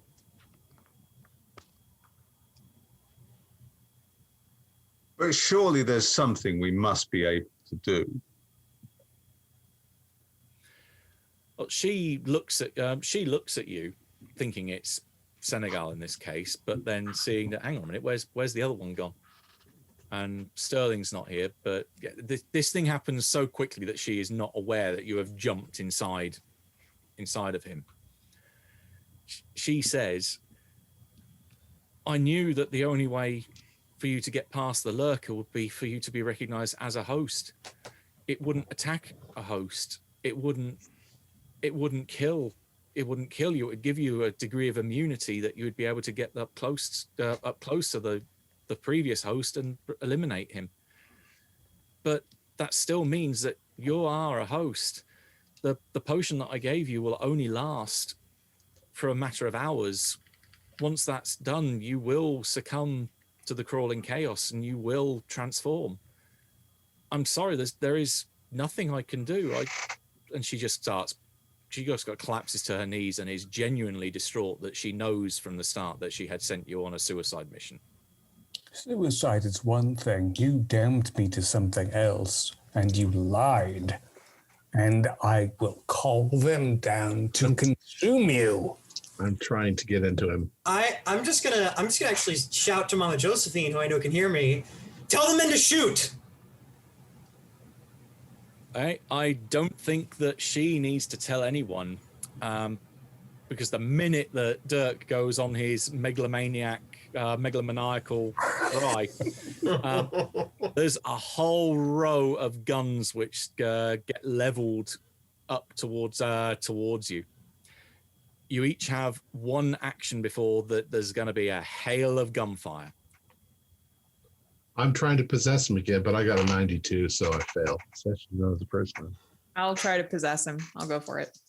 So, Dirk. We got to finish this.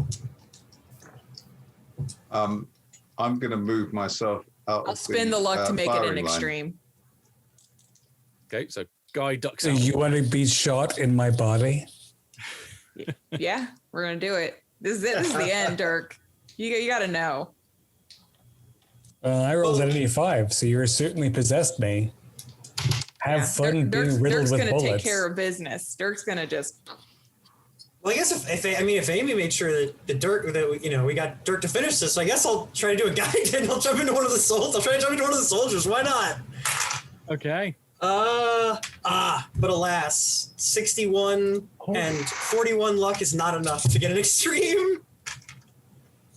Okay. Very last roll then will be Guy. Can you give me another POW roll? Again, looking for an extreme. Oh, so Guy rolled. Fuck. I got a 9. I must survive. No, I've broken the scenario. Oh, shit.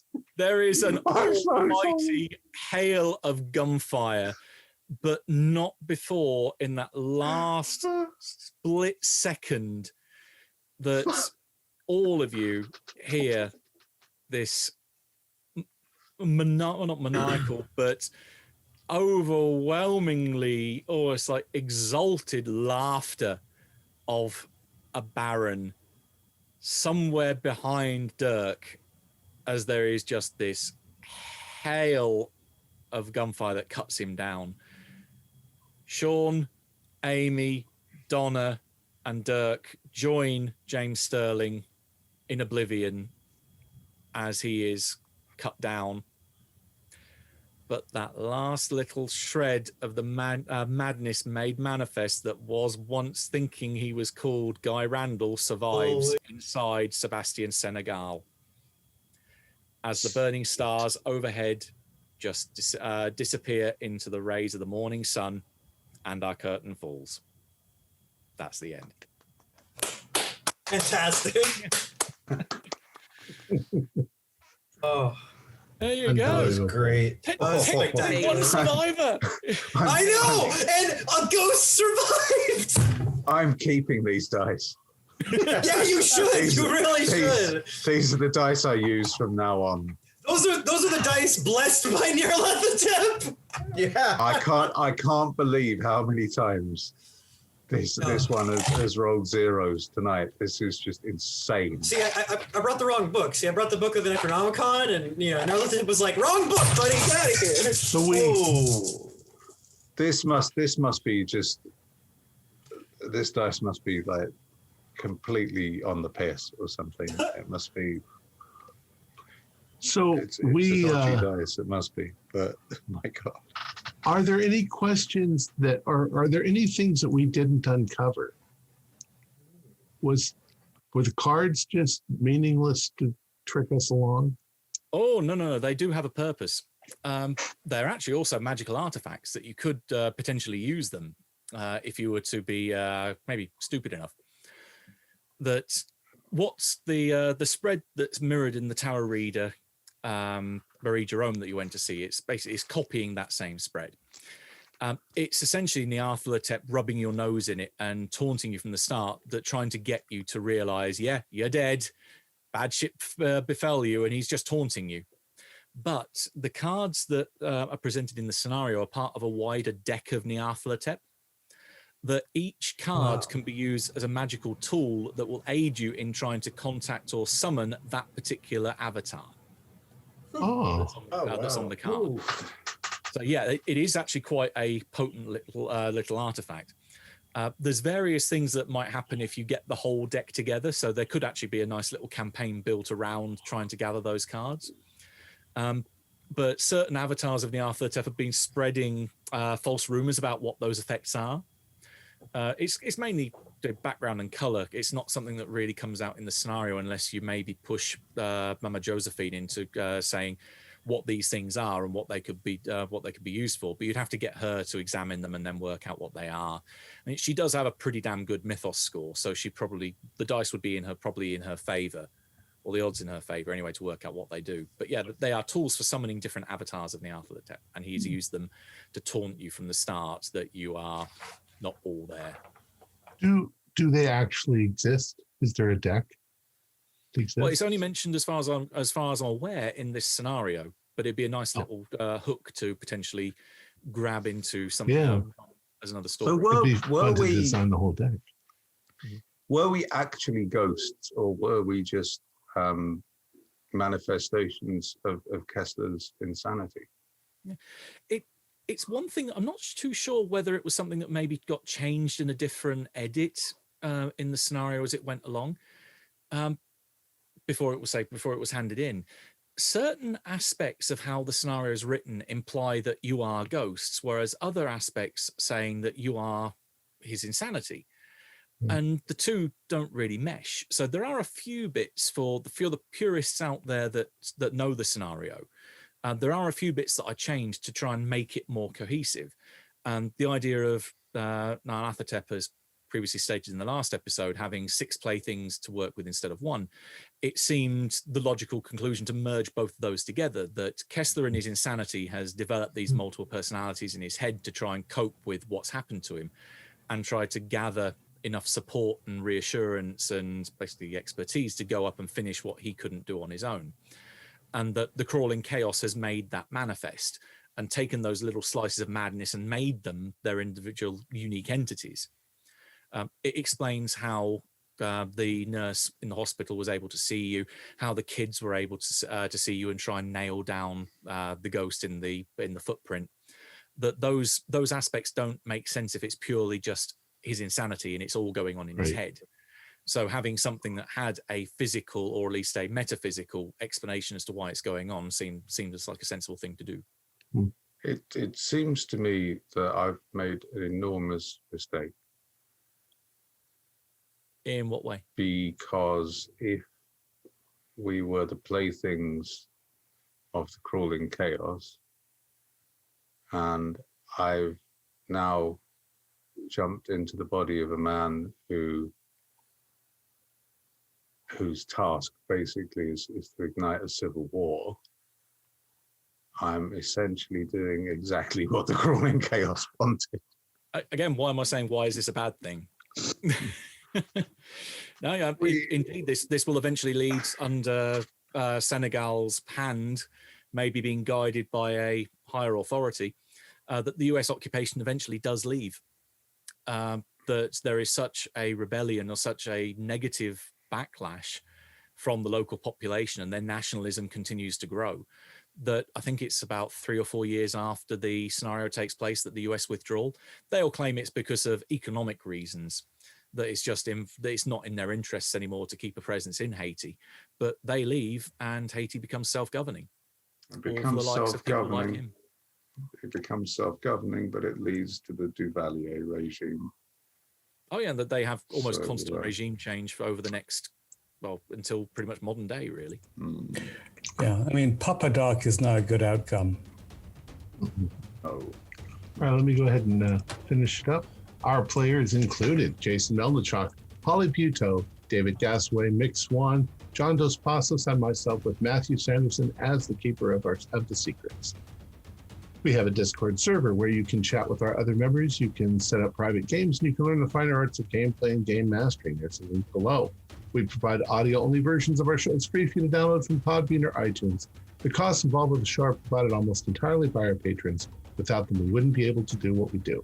If you'd also like to help support our show, please visit our Patreon account. Just $1 to a month helps us a lot. You can find a link in the description below.